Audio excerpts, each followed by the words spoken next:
संकाय संवर्धन कार्यक्रम के अंतिम दिन के प्रथम सत्र में सम्मानित मंच कार्यक्रम के मुख्य वक्ता आदरणीय प्रोफेसर मदन मोहन पंत सर, संकाय संवर्धन कार्यक्रम में सहभाग कर रहे विभिन्न विश्वविद्यालयों महाविद्यालयों के संकाय सदस्यगण, विद्वान साथीगण का इस आभासी पटल से मैं आप सभी का स्वागत करता हूं, अभिनंदन करता हूं।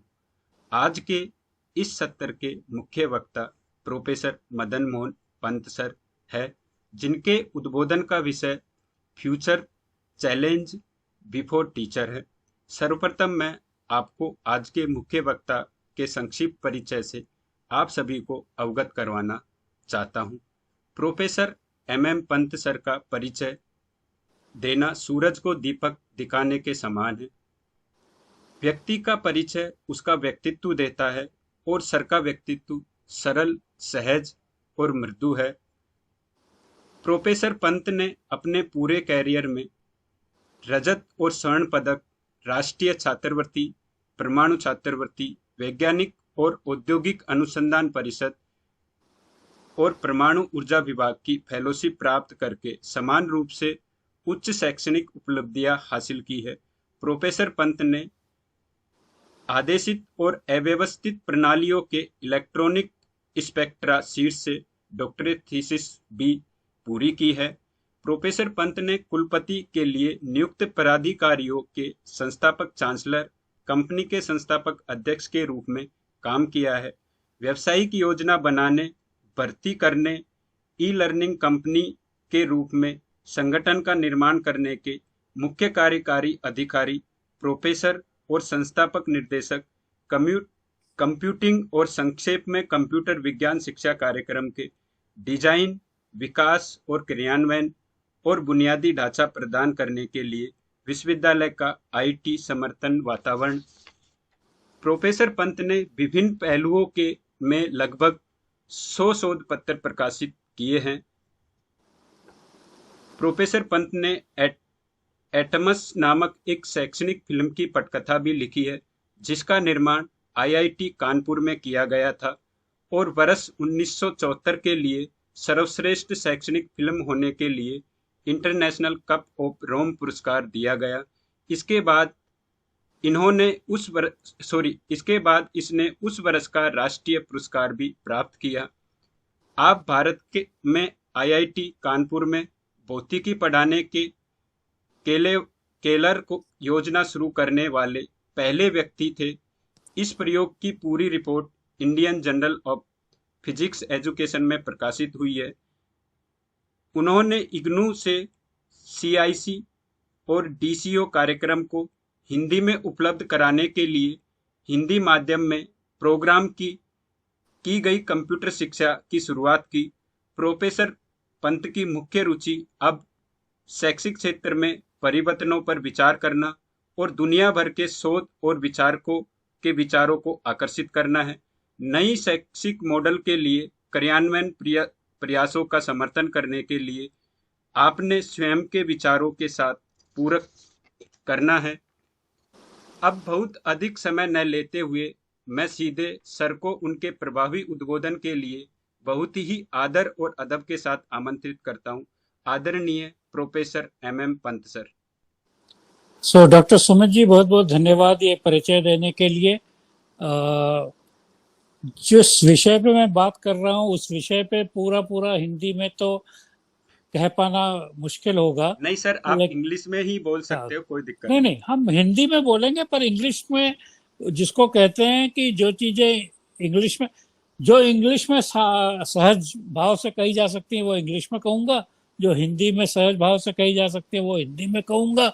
और इसको जो मैंने पहले भी कहा था ऑर्गेनाइजर्स को, मैं पावर पॉइंट स्लाइड वगैरह की जगह मैं ये एक तरीके से हम आपस में बातचीत के फॉर्मेट में इसकी बात करेंगे।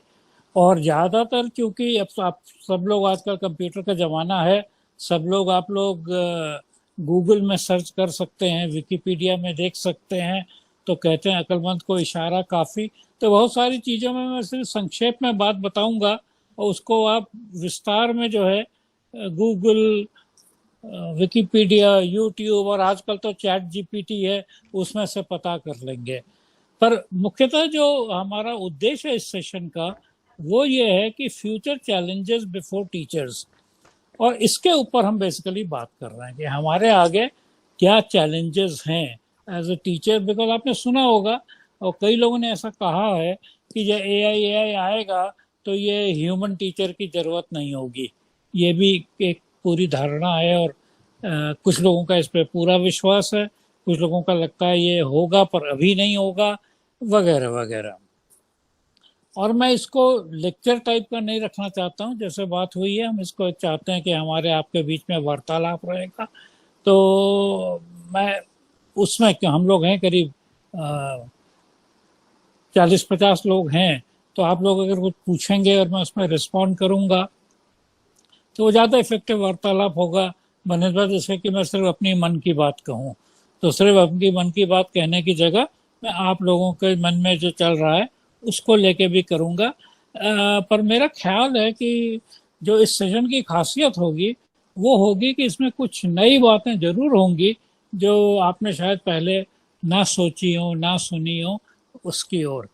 आपके एक हफ्ते का ये प्रोग्राम चला हुआ है जिसको फैकल्टी डेवलपमेंट कहते हैं, और उसमें बहुत सारे सेशन दिए गए होंगे। पर पिछला ही सेशन जो कंक्लूडिंग सेशन था, वो सेशन प्रोफेसर जी शर्मा का था रिसर्च के ऊपर, और वो बहुत इम्पोर्टेंट बात है। अभी तक क्या हुआ है कि बाई एंड लार्ज हम कहते हैं टीचर का काम है पढ़ाना, लेकिन मैं इस सेशन में आपको यही कहना चाहता हूँ कि नहीं, आपका काम उससे कहीं ज़्यादा है। आपका काम है पूरी शिक्षा की पद्धति को डेवलप करना, और इनके बारे में मैं आपको कहानियां बताऊंगा और चीज़ें बताऊंगा। सो क्या हुआ है, जैसा हर चीज़ में होता है, इसको कहा जाता है, इंग्लिश में ज़्यादा अच्छा कह पाता हूँ कि पैराडाइम शिफ्ट कहा जाता है, कि एक तरीके से देखा जा रहा था कुछ, जैसे आप ऐसे ही देख लीजिए,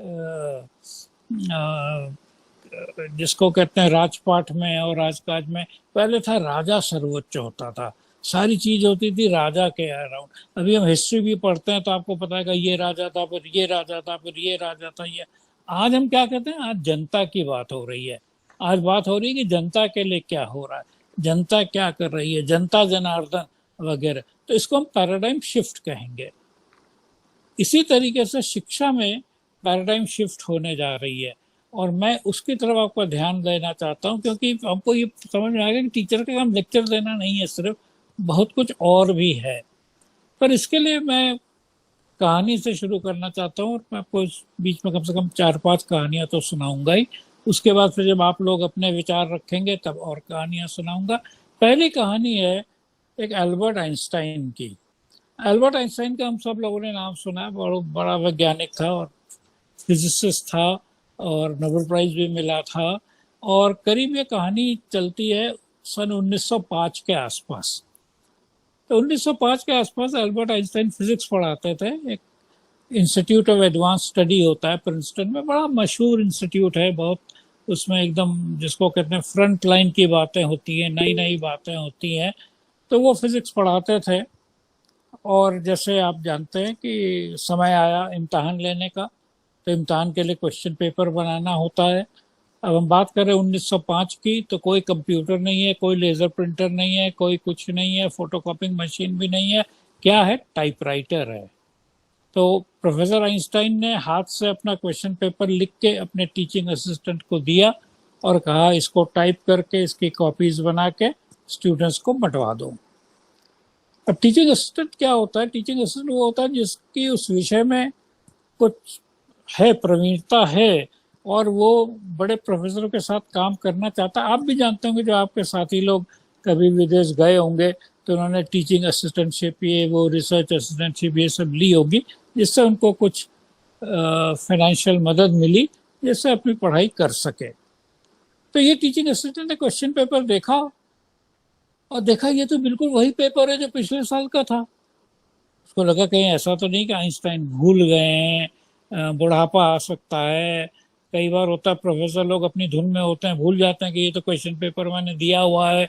तो उन्होंने कहा प्रोफेसर प्रोफेसर ये तो वही क्वेश्चन पेपर है जो आपने इन्हीं लोगों को पिछले साल दिया है। तो ऐसा तो रिपीट नहीं होता पूरा पूरा पेपर। तो आइंस्टाइन हंसा,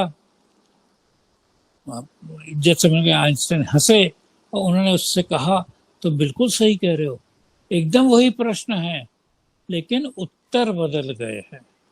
और ये बड़ी इंपॉर्टेंट चीज है हम लोगों के लिए समझने के लिए। जो आज की हम बात कर रहे हैं वो यही है, प्रश्न वही है, उत्तर बदल गए हैं।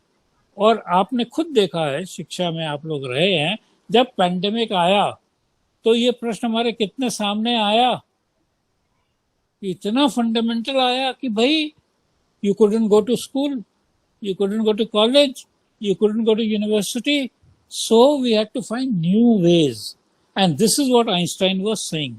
Einstein was saying questions are the same, the answers have changed. And the reason for the change of answers is that what I called earlier, the paradigm had changed. So questions are still the same. What do we teach? How do we teach? Where do we teach? Who teaches? How do we assess? And so on.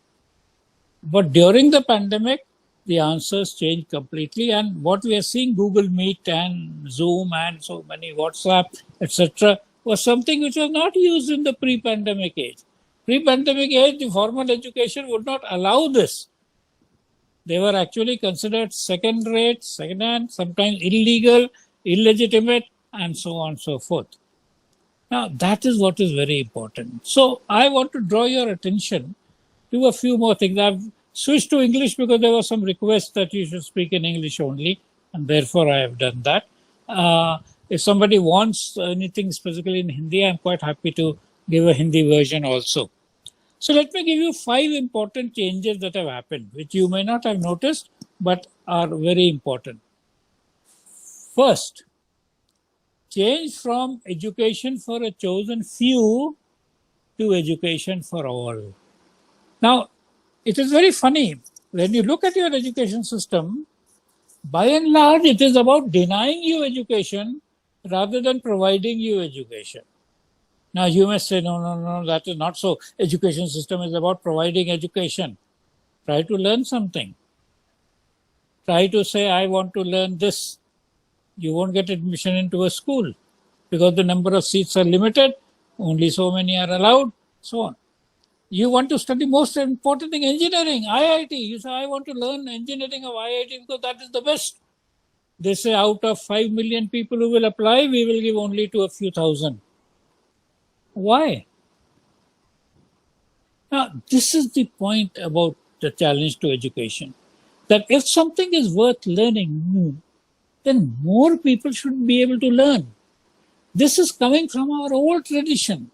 Old tradition was education is not for everybody. Education is only for a few. We can go to the great past Indian heritage of saying only the Brahmins will need to learn or so on. Or even if you go to the English tradition, only a few people would learn. Even in the rest of the world, even in America today, not everybody is able to go to university. Very few people go to university. So the first thing that has changed is that education is no longer something which is meant only for the few, which the government decides who are the deserving people, to something where we are saying education for all. And this is a very important thing. So now we are talking of 1 billion people being educated compared to a few thousand people being educated. Not only that, we want these people to be able to actually learn what they are supposed to learn. Very often you will see in board and result that only 70% have passed or 60% have passed. Sometimes even very small percentage have passed. There is no point. There is no point in saying I went through 12 years of learning, but I don't know. So this is one of the very important things. The other interesting thing that has happened is so far, even the educated, not too long ago, metric pass was a very big thing. Then it became everybody must pass school, then university, then everybody must be graduate. Today we are saying that at the university level, the GER should be more than 50% or whatever, and so on. So we are saying that from a few years of school, college, university, we are saying lifelong learning.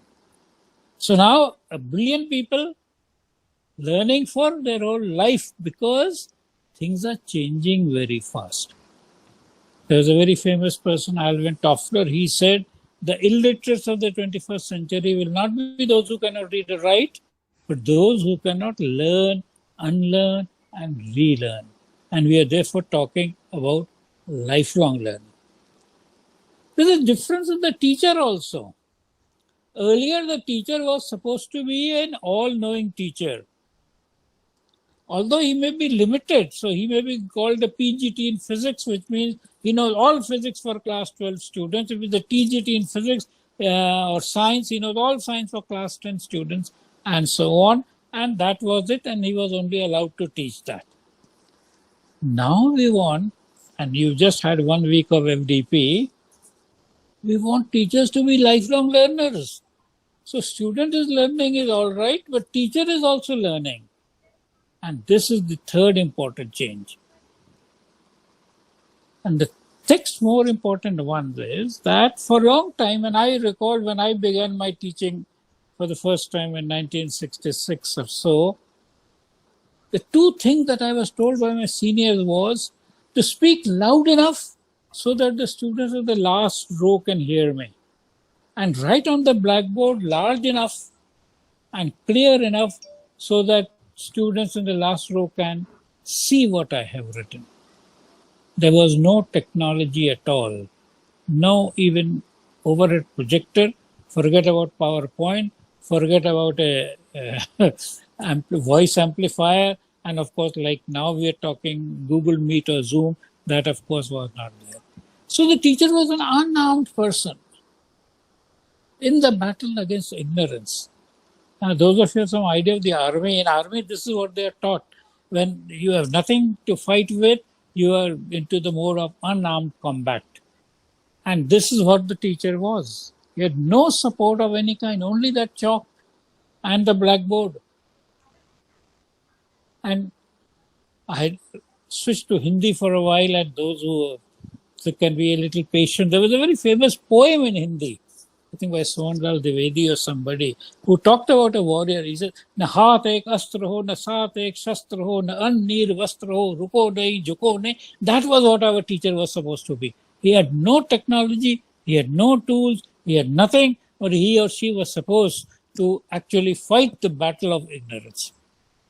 And fifth point that I want to make before you, and you can think of many of your own things that are changing. The fifth one is that the teacher is no longer alone in the classroom. The earlier experience and method of teaching was the teacher was there in the class all alone, more or less. But now the teacher is supported by a lot of things. Why? The collective wisdom of all the teachers is also available to the teacher. You can use it before coming to class, you can use it via various forums that they're on. And the most important thing, and I will talk about it once you people raise that issue, the thing like AI Chat GPT. So Chat GPT is an aid to the teacher. Anything where the teacher is stuck, you can use Chat GPT to help them out. And you have already must have heard a lot about it. So that's the. Now this is a very important concept that I want to share with you.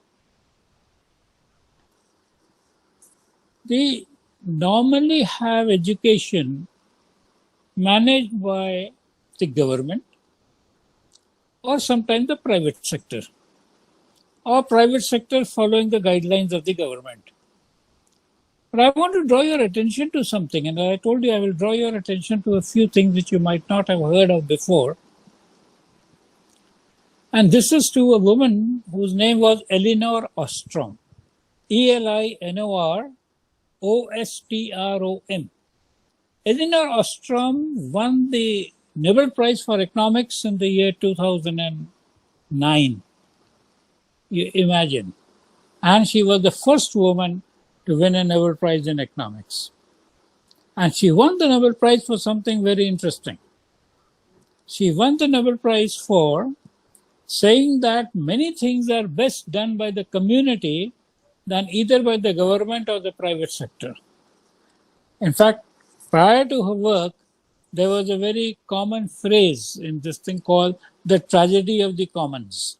In fact, Garrett Harding had a paper on this, which was considered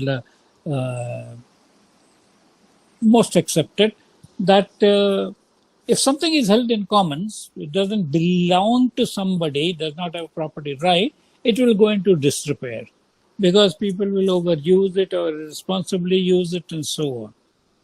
What Elinor Ostrom did was, and you don't get a Nobel Prize just like that, she actually did studies of so many things which are held in commons and found that if it is properly managed, then that is done better than either the government or the private sector. Why I'm sharing this with you is that this is the reason why you have never heard of Elinor Ostrom, although she's won a Nobel Prize in economics, is the first woman to have won a Nobel Prize in economics, because the government doesn't want to let you know that you can do it better than the government, and the private sector doesn't want you to know that you can do it better. But if you look at the example of what is called the scientific community, there's a great example. From 300 years ago, from Isaac Newton to Galileo to whatever you want to call, science has been done by the community.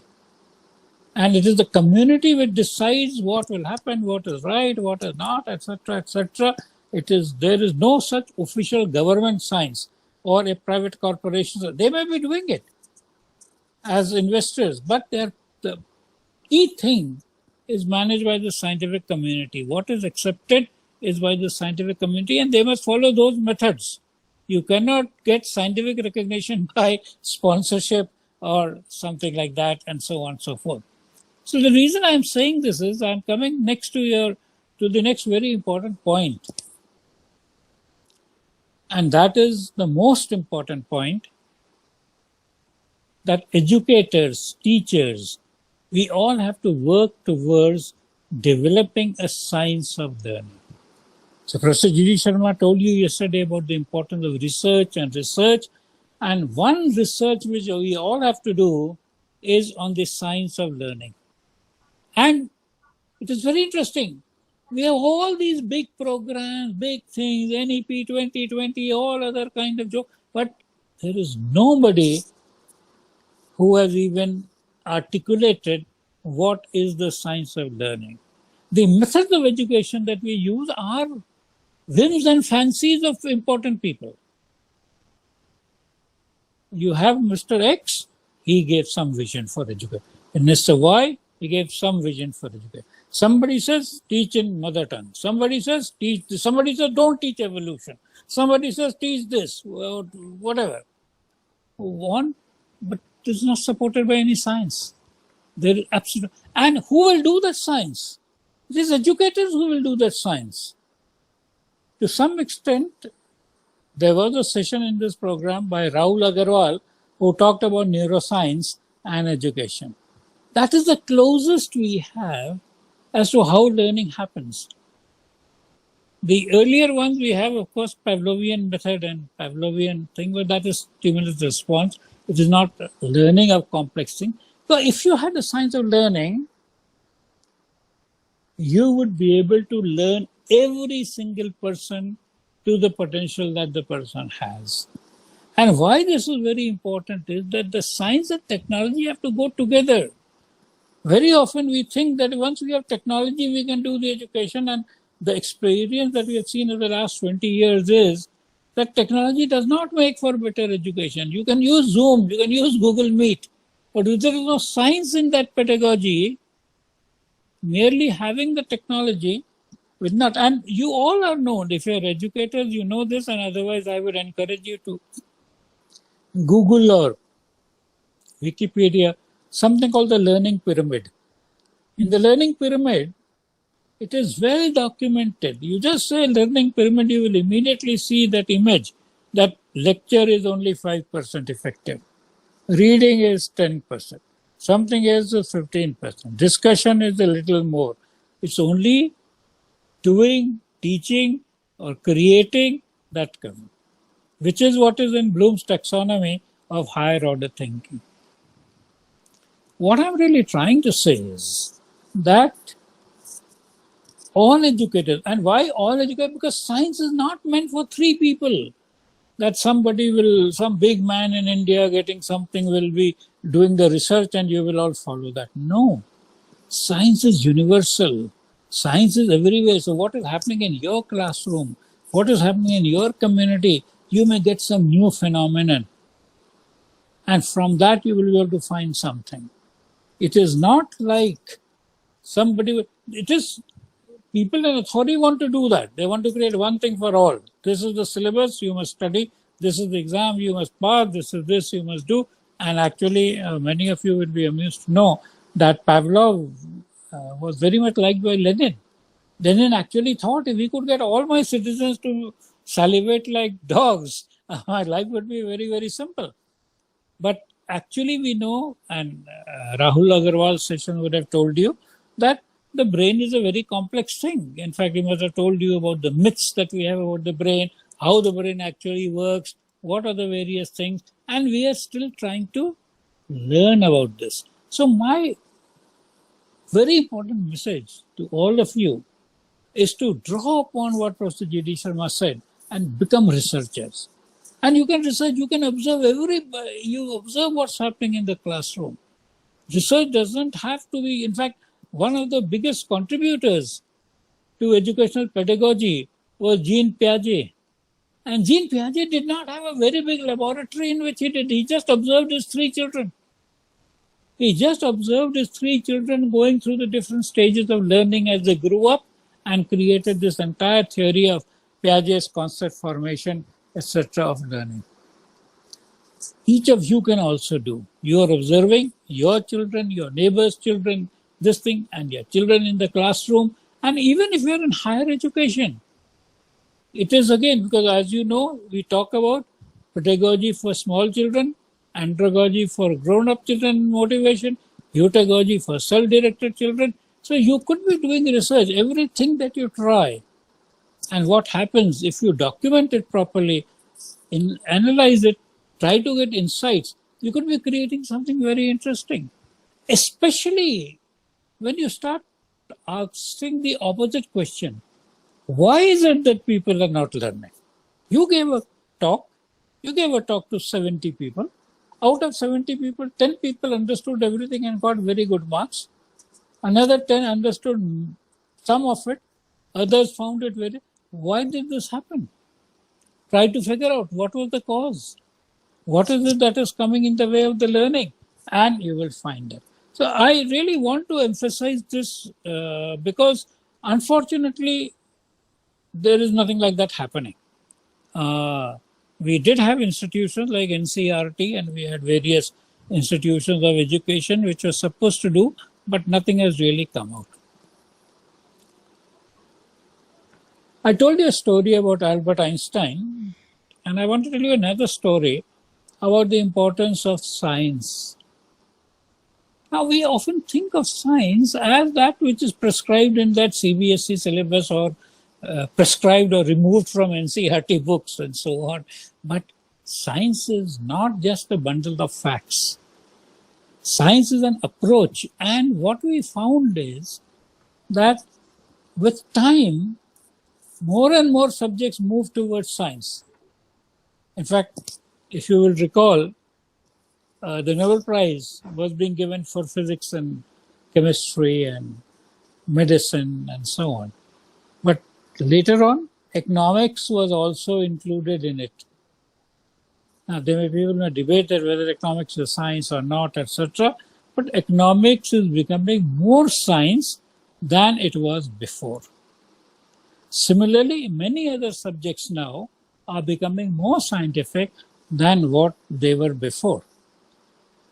And I want to share with you a very interesting story of medicine. Most of you must be believing that medicine is a science. Do you?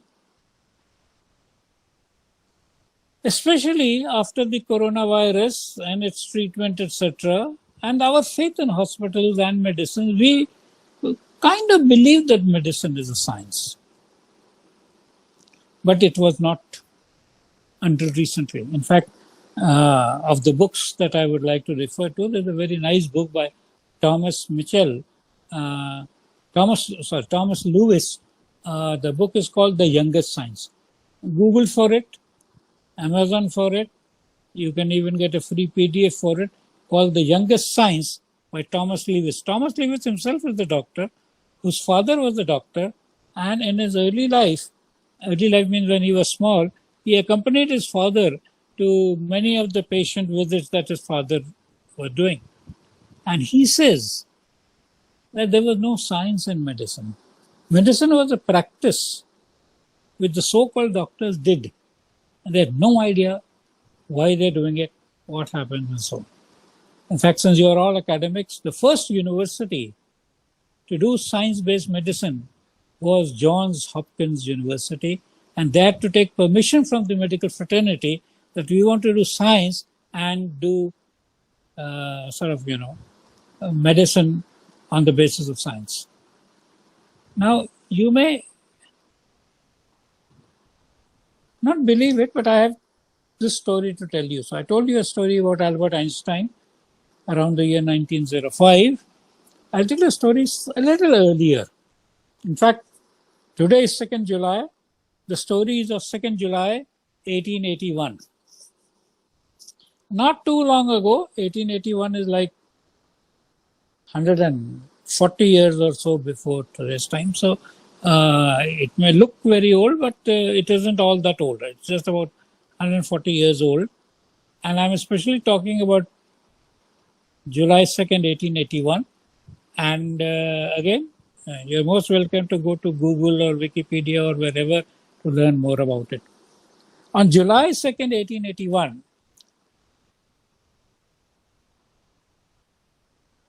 the 20th President of the United States, James Abraham Garfield, was shot by a disappointed person. Like, Lincoln was shot, or Gandhi was shot, or Mrs. Indira Gandhi was shot, and so on. But the injury, or the whatever you might say, was not fatal immediately. So he didn't die immediately because of the bullet wound. But he died in September 19th, 1881, about 3 months later, due to the infection caused by the doctor's unsanitary methods. Actually, the person who shot the bullet finally said, I only shot him. It is the doctors who killed him. Today, of course, you have lots of examples of doctors killing their patients, but this killing is something which you will read. You will be astonished. They were removing the bullets with their bare hands. There was no such thing as washing the hands, the cleaning. Everything that we did in coronavirus was not being done. US President, 20th President of the US, suffers a bullet wound. The doctors attending to him don't wash their hands or use any septic thing to be able to do that. And he died out of infections out of that, and also out of pain. I mean, if you read that story, you'll feel so sorry that this is a thing that he's the president of the US, he has the doctors on call, and the doctors are treating this thing. Why? Because they did not have any interest in science. They had no idea of the germ theory, they had no idea of these things, they had no idea infections are caused by that, and so on and so forth. Actually, you will be surprised that even the circulation of blood was not known 400 years ago. Harvey discovered the circulation of blood 400 years ago. The reason I am saying is that I cannot say this too loudly, I personally am very sorry for our young children who are all going through all this education thing designed by people who had no idea of the science of learning. Millions of students every year are suffering so much in terms of their mental capacities, in terms of their ability to learn, in terms of their, what I would say, mutilation in terms of their learning capacity or cognitive capacity. And there is nobody to. And therefore, it is important for us as educators to really look at this, work on it, and do as much as we can towards the science of learning. Draw upon what Rahul Agarwal told us about neuroscience and a lot more also. Follow with that work it out and apply this. See, even with all the problems, we see that by and large healthcare has improved. Healthcare has improved because the outcome of medical research was applied to medical practice. Outcome of educational research is buried in your PhD thesis, your report, your seminars, your conference, FDP programs, whatever, not applied in practice. I think this is a very, very important aspect. When we talk about changing role of teachers, opportunity teachers, we are talking about these kind of things. I want to be able to actually get more interaction and really encourage you to make comments, observations, and so on. So I'll say a few more points, and then I will encourage you to make your comments, observations, comments, and respond to that, so that there is more of my narratives in response to what is agitating you, or what is interesting you, or what is bothering you, than something entirely on its own. Now, so one of the clear things that we've said is technologies are coming up, and I just want to draw your attention to these, because each of these can take a full session, and you have attended a few sessions on these. But I just want to draw your attention that these are things to watch out for. The first thing that is coming around, we've already come to the age of PowerPoint and Zoom and Google Meet and so on. But the next thing that are coming are augmented reality, virtual reality, and mixed reality. And as you've already seen, in augmented reality, you have something from the digital space, which is overlaid on what you're seeing as the physical space. In virtual reality, you're in an immersive experience in a completely different space when you wear those goggles, etc., and are in a typical. Both these places, new products are being launched. So Quest is being launched, which is at a lower price, but Apple is coming up with something which is very expensive and very futuristic mixed reality set, priced at $3,500 and so on and so forth. But it is going to be very interesting because it allows you to have a very different kind of experiential learning of things which otherwise cannot be. We can talk about medicine, for example. We can talk about space. We can talk about even so many other behavioral issues. And for all these kind of things, this will become very, very important and interesting. And this is not evolving into what is being called the metaverse. A couple of years ago, metaverse was a very hot topic. Everybody was talking about it. From November 22, everybody's talking about AI chat GPT, but that doesn't mean that the metaverse no longer exists. So the metaverse continues to be there. There will continue to be developments on that. And these are things with which we have to be aware. And like you see, like in everything in life, there'll be so many things, and some people will operate on one thing, some people will operate on another thing. It's the diversity and the range of learning experiences which will be something which are going to be important, and so on and so forth. So as educators, it is good to know about, see, in every field what will happen, you will decide to go at depth in a certain field, and then be broadly aware of what is going on in other fields, and more importantly, always have a personal relationship with somebody who is good in that other field, so that you can draw upon him at any point of time that you want to know more about it.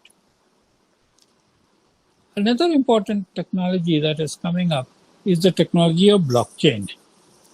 Now, one of the important aspects of academic activities is the credentialing, the certification, and so on and so forth. Now, when they were limited, that you had only a few universities giving degrees, only a few students getting degrees, giving a degree on parchment paper with signature of the vice chancellor, registrar, etc., was good enough. When you have millions of students, and they will have all kinds of qualifications, not just degrees, they will have small certifications, focus skill-based certifications, competency-based certifications, and so on. then you will have millions of certifications. And then putting them as paper documents and trying to verify will be very difficult, because the process of validating whether this document was genuine or not would be very difficult. And this is where blockchains start coming in. So, and people have already experimented with it. Some universities, in fact, even gave away degrees on blockchain. But the basic idea of a blockchain is that it is a certification, electronic certification of a certain award. It uses cryptography.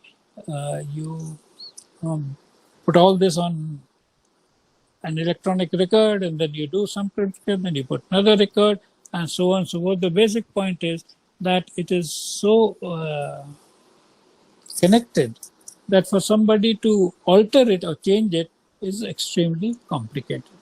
And for that purposes, it can be very, very secure.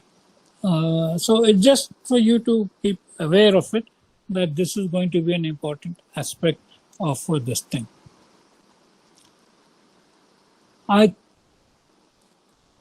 quite eager to get your comments, so I will just make one more point before requesting you to make your comments, observations, and then I will respond to that, or maybe then add to it or whatever. Now, the final thing that I want to draw your attention to is to something called active learning. Now, what has happened is that most of the education that happens has now turned to passive learning. Because the syllabus is defined, the paper expectation of paper is defined, etc. So, and the only thing the universities ask for is attendance in terms of certain percentage. Therefore, people are only wanting to be present there, but not actively involved in the learning. And it is true not only of India, it's all over the world. The model that we have now got has been something where people attend classes, but they're all passive learners. And therefore, there is a movement by somebody who's, I think you should refer to in great detail. His name is Carl Wieman. C-A-R-L, Carl, W-E-I-M-A-N. Carl Wieman. Google for him, do whatever you want, YouTube, etc. He's a big promoter of active learning. But he's a physicist who won the Nobel Prize in Physics in the year 2001 for something called Bose-Einstein condensation, together with others. And the point that he's making, and he said that as a physics teacher in a good university, I found the students were very good in dealing with exams, but they had no excitement about the subject itself. And therefore, he started talking about active learning. And he has a very good article in Nature and so many places. As I said, when you Google, you will get his article, YouTube videos, and all these things. And he says very modestly, I have not invented active learning. In fact, all of us who have been educated remember some teachers or the other who had made lectures very exciting, interesting, and so on and so forth. This is active learning has always been there, and it's being used by a lot of teachers. He says, I'm also not talking of a specific method of active learning called Wieman method of active learning. So all that I'm saying is make sure the students in a class are actively engaged and involved with what they are learning. And you know, you do project-based learning, you do learning, we do all kinds of things, web quest, all these are examples of active learning. What I'm trying to say is that if we want to be future-ready teachers, better teachers, then let us start looking at adapting these active learning features into our thing. What is very interesting is that apart from the Nobel Prize in Physics, he has also got a very high-level prize in education called the Yiden Prize in Education. In September 2020, he got the Yiden Prize in Education, which is also a very large amount, $4 million or some such thing, for being in education. And he's a professor of education in Stanford University. So it is not as if he's giving a casual remark. Because he's got the Nobel Prize in Physics, he's telling us what we should do. He's also an acknowledged educationist who is suggesting to people that we should move on to active learning. So what I think I will do is I will now pause and request you, and especially the organizer Sumit, to uh, get other people. So for your questions, comments, observations, thoughts, and then I will like to respond to that so that we move forward and so on. Of course, I can always add more things as needed, but first an opportunity for you to express yourself and for me to respond. And you can feel free to ask either in Hindi or in English. I will try to respond either way.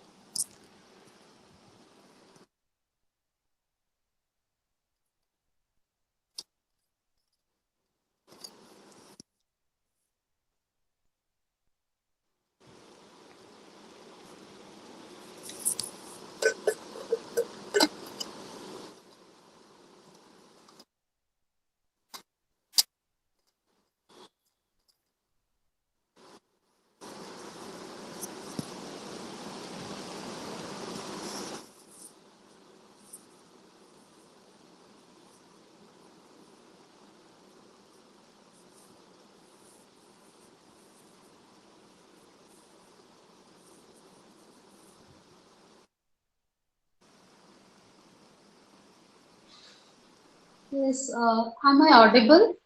मेरी आवाज आ Yes, रही है? yes, Yes. yes. Yes. Good afternoon, sir. First of all, I would like to express my gratitude. As in, you have it was wonderful session. Especially the question about science of learning is very very important. So I take this as a readiness for the learner. So we need to be acknowledged to the fact that what my learner is ready to and what are the process. I just want to share my observation. We do talk about autonomy in pedagogy, whether it is the teacher's choice and the teacher has the freedom to do the method, whatever method she wants to implement in her class. But I have this question in mind. There are certain things which comes from an authoritative figure. For instance, there are many papers. For instance, there is a course called BLED, which is being scrapped from Delhi University. There are lots of content in DLED which make a teacher to question, to be aware, to acknowledge the learner's background, etc. So I just want you to, as in comment, maybe what will be the stand of the teacher in the class if there are certain things which is coming from a higher authority where. So I'm really questioning the autonomy aspect uh, in the classroom, where if there are certain things which is not in the hand of the teacher and it is directly not only BLED but there are other papers also, and there are a lot of modification in terms of the curriculum, etc., etc. So that is one thing which I want to share. Otherwise, it was a very excellent talk, I must say, because there are very important paradigm shift, basically the worldview, how you are adapting to the changing in the world, especially the changing in the education and pedagogy, etc. Thank you, sir. Thank you so Yeah. much.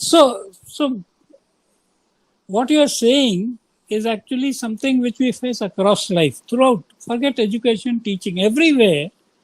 There will be certain things you want to do, certain things that need to be done, and certain things that the authority says, including, as you said, I myself in this session have said a few things like that. And there is no problem in that. You do all three things. You do what the authority says because the authority says so. You do what you feel like it because your mind says so. And you say what should be done because that is what is preparation for the future. And I will end my thing with example of that. But this spirit I was exposed to when I started my university, 1962. My professor of mathematics is telling me that what you have in the syllabus, you can read the textbooks, you can see the old question papers, and so on. And that you guys can do, you're all bright guys.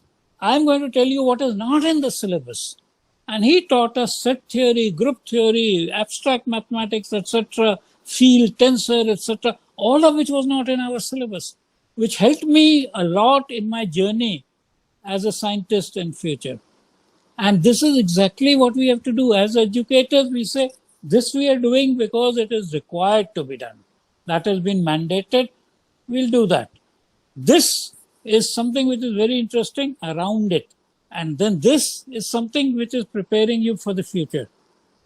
And therefore, you will do that. You will not fight. See, there is the point about knowledge is you don't have to fight that this is the true knowledge, this is the all the knowledge is infinite. So therefore, there is no need to fight about what. Now, the obviously, if your students are enlightened and progressive, they will take all these three things. If they want only the exam, they will take only the part which is in the exam seriously. But as an influencer, as a teacher, as an educator, you will tell them what the world is about. Okay? Okay, sir. Thank you. Thank you so much. Yeah, and I will build on this towards the end. I will talk about a few futuristic things. Okay, sir. Thank you. Amita ji. Good afternoon, sir. Yes. Sir, my query is, sir, like you talked about the science of learning. When we talk about science, then we mostly think about observation and experimentation or something which can be repeated in a controlled environment. Sir, how would we handle if we are moving towards such a scenario? How are we going to tackle the diversity or the individuality or the specific requirements of different genre of students? I mean, as a teacher, I cannot have one plan of action for all the students. I may have students who are slow, some are fast, or maybe some are from diverse backgrounds. How to tackle that? No, see, there are two things. One is the science and one is the execution. Now, the science of learning will help you figure out who is a slow learner, who is a fast learner, who is an accelerated learner, and so on and so forth. And the science of learning will tell you that you will create unique learning paths for all these. The technology of artificial intelligence will enable you to do that. You cannot do that with unarmed combat in the classroom. You are alone in the classroom with no technology, you cannot implement this. To implement this, you will need AI, which will give personalized learning paths, examples, and so on and so forth. So that is the point. That's why the science of learning is necessary to decide what are you going to give. You agreed that this is diversity. You agreed that these no two children are alike. But what are the two different paths and how will you give them? For that, you need technology. Yes, sir. Thank you so much, sir.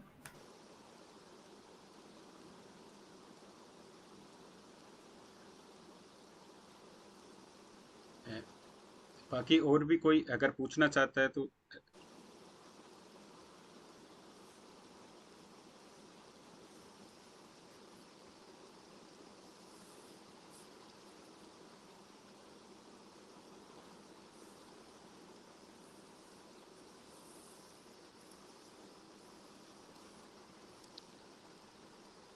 शायद sir अभी कोई सवाल नहीं है तो अभी आधा घंटा है. हाँ नहीं हम तो वो कहें बट सवाल देखिए यही एक बड़ी इंटरेस्टिंग चीज है. आप सब लोग टीचर्स हैं और आपसे सवाल नहीं पूछे जा रहे हैं अपनी और ये नहीं ये अभी आपने को वो करी क्यों नहीं कर पा रहे आप सवाल क्यों नहीं पूछ पा रहे. एक है कि आपको ये सिखाया गया है कि नहीं आउट ऑफ रेस्पेक्ट सवाल नहीं पूछना चाहिए. एक है कि आपके मन में कोई अगर आपके मन में ही कोई कुतूहल नहीं है तो बड़ी मुश्किल है. फिर आप कैसे हमने कहा भी तो टीचर को हमेशा लर्नर होना चाहिए. आप एक सिंपल चीज देखिए सब लोगों ने छोटे बच्चे देखे होंगे. कोई छोटा बच्चा देख लीजिए अगर वो आपसे बात करने लायक है और आपको वो समझता है कि आपको जानती है तो आपसे पूछेगा ये चंद्रमा गोल क्यों होता है, ये घास लाल क्यों होती है, हरी क्यों होती है, ये फूल लाल क्यों है, वो फूल पीला क्यों है. ये जब स्कूल जाने लगेगा सवाल धीरे धीरे कम हो जाएंगे. 12वीं पास हो जाएगा कोई सवाल नहीं पूछता. 12वीं के बाद उसको सिर्फ ये पता है आईआईटी में ये सवाल आएगा कि नहीं. अगर आईआईटी में नहीं आएगा तो मेरा कोई इंटरेस्ट नहीं है. ये बड़ी प्रॉब्लम हो गई है एजुकेशन की. जो सबसे बड़ी पैराडाइम ये है कि हम चाहते हैं कि लोग ऐसे हैं जो हर चीज के सवाल करें. आखिर क्यों, क्या, कैसे. और सवाल का जैसे अभी किसी ने साइंस के बारे में सवाल का जवाब आज नहीं मिलेगा और साइंस यही कहती है कि आप इस सवाल पूछते रहो तो आगे जाते जाओगे और जवाब मिलता जाएगा. वोल्टेयर फिलोसोफर है, उसने कहा था no problem can withstand the assault of sustained thinking. तो ये आप लोग कोशिश करनी चाहिए कि ये सवाल पूछिए. और मैं बेसिकली ये चीज सेशन में वही करना चाहता हूँ. नहीं तो मेरा क्या, मैं तो बोलता रह सकता हूँ लेकिन क्लियरली उस बोलने का कोई फायदा नहीं है तो अगर आपके मन में कोई सवाल उठ ही नहीं रहा है, कोई जिज्ञासा ही नहीं हो रही है, तो वो फायदा नहीं। तो मैं आपको थोड़ा प्रोवोक करना चाहता हूँ कि आप कुछ तो पूछिए, और कोई सवाल अच्छा बुरा नहीं होता है। सवाल वो होता है, मेरे मन में कुछ भी सवाल उठता है वो अच्छी चीज है। तो मैं थोड़ा इंकरेज करना चाहता हूँ। बाकी तो फिर मैं, अभी टाइम है और मैं बोलता सर रहूंगा। मीरा जी शायद पूछना चाह रहे हैं, मीरा हाँ, जी। Very good. Good afternoon, sir. Good It afternoon. was a very wonderful session. I just want to know, as an experienced person in the learning process, that what is your opinion, or what are the challenges which a teacher has to face in this era? I mean that in AI era, what are you expected from that, and how we can, as a teacher, from the rank of assistant professor, how we can tackle all such things from your learned experience Yeah. long time. Thank you. So two things. One, of course, you talked about AI specifically. I will use that as a filler when we don't have enough questions. That AI, to large extent, is the answer to many of the issues. But to me, the biggest challenge today of education is motivating people to learn. So the biggest thing that I try to talk to people is, how do you get people to be motivated to learn? As I just now said jokingly, by the time they are in class 12, they see nothing other than IIT entrance exam or medical entrance exam as something worth learning. So getting people to be motivated to learn is very important. And I often advise teachers on some of these things, that what is that motivates people to learn. And you recall, a small child is continuously learning, continuously, all the waking hours of a child. In fact, a small child, if you will know, researchers have done this. A typical 4-year-old child asks 300 questions a day. The parents finally, out of disgust, send him to school so that at least that person will not ask questions anymore while they are there. And by the time they are in school for 12 years, they stop asking questions. So there are 4 broad theories of motivation. The first trigger of motivation for everybody is money or tangible rewards. So for children, it may be a chocolate or a Kit Kat or pizza or something or whatever. The first motivation is you will give him a reward in terms of money. But what happens is that very soon this reward gets no longer interesting. So once he's had 3-4 pizzas or enough chocolate, etc., that no longer. The other general motivator for people is prestige. That people think I'm good or important, मेरा reputation है among the peer group or among the social group. You must see even in family, people, हमारी बहुत इज्जत है समाज में, etc. You remember that movie Chennai Express? Deepika Padukone and Shah Rukh Khan are going on the train. Deepika Padukone says, मेरे अप्पा का बड़ा इज्जत है. And Shahrukh says, oh, वो टीचर है, टीचर है. नहीं नहीं, डॉन है, डॉन है. So the point is, you can इज्जत whichever way.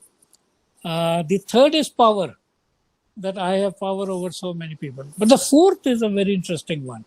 The fourth is a sense of achievement, that I did something which others can't do. I often say this to teachers.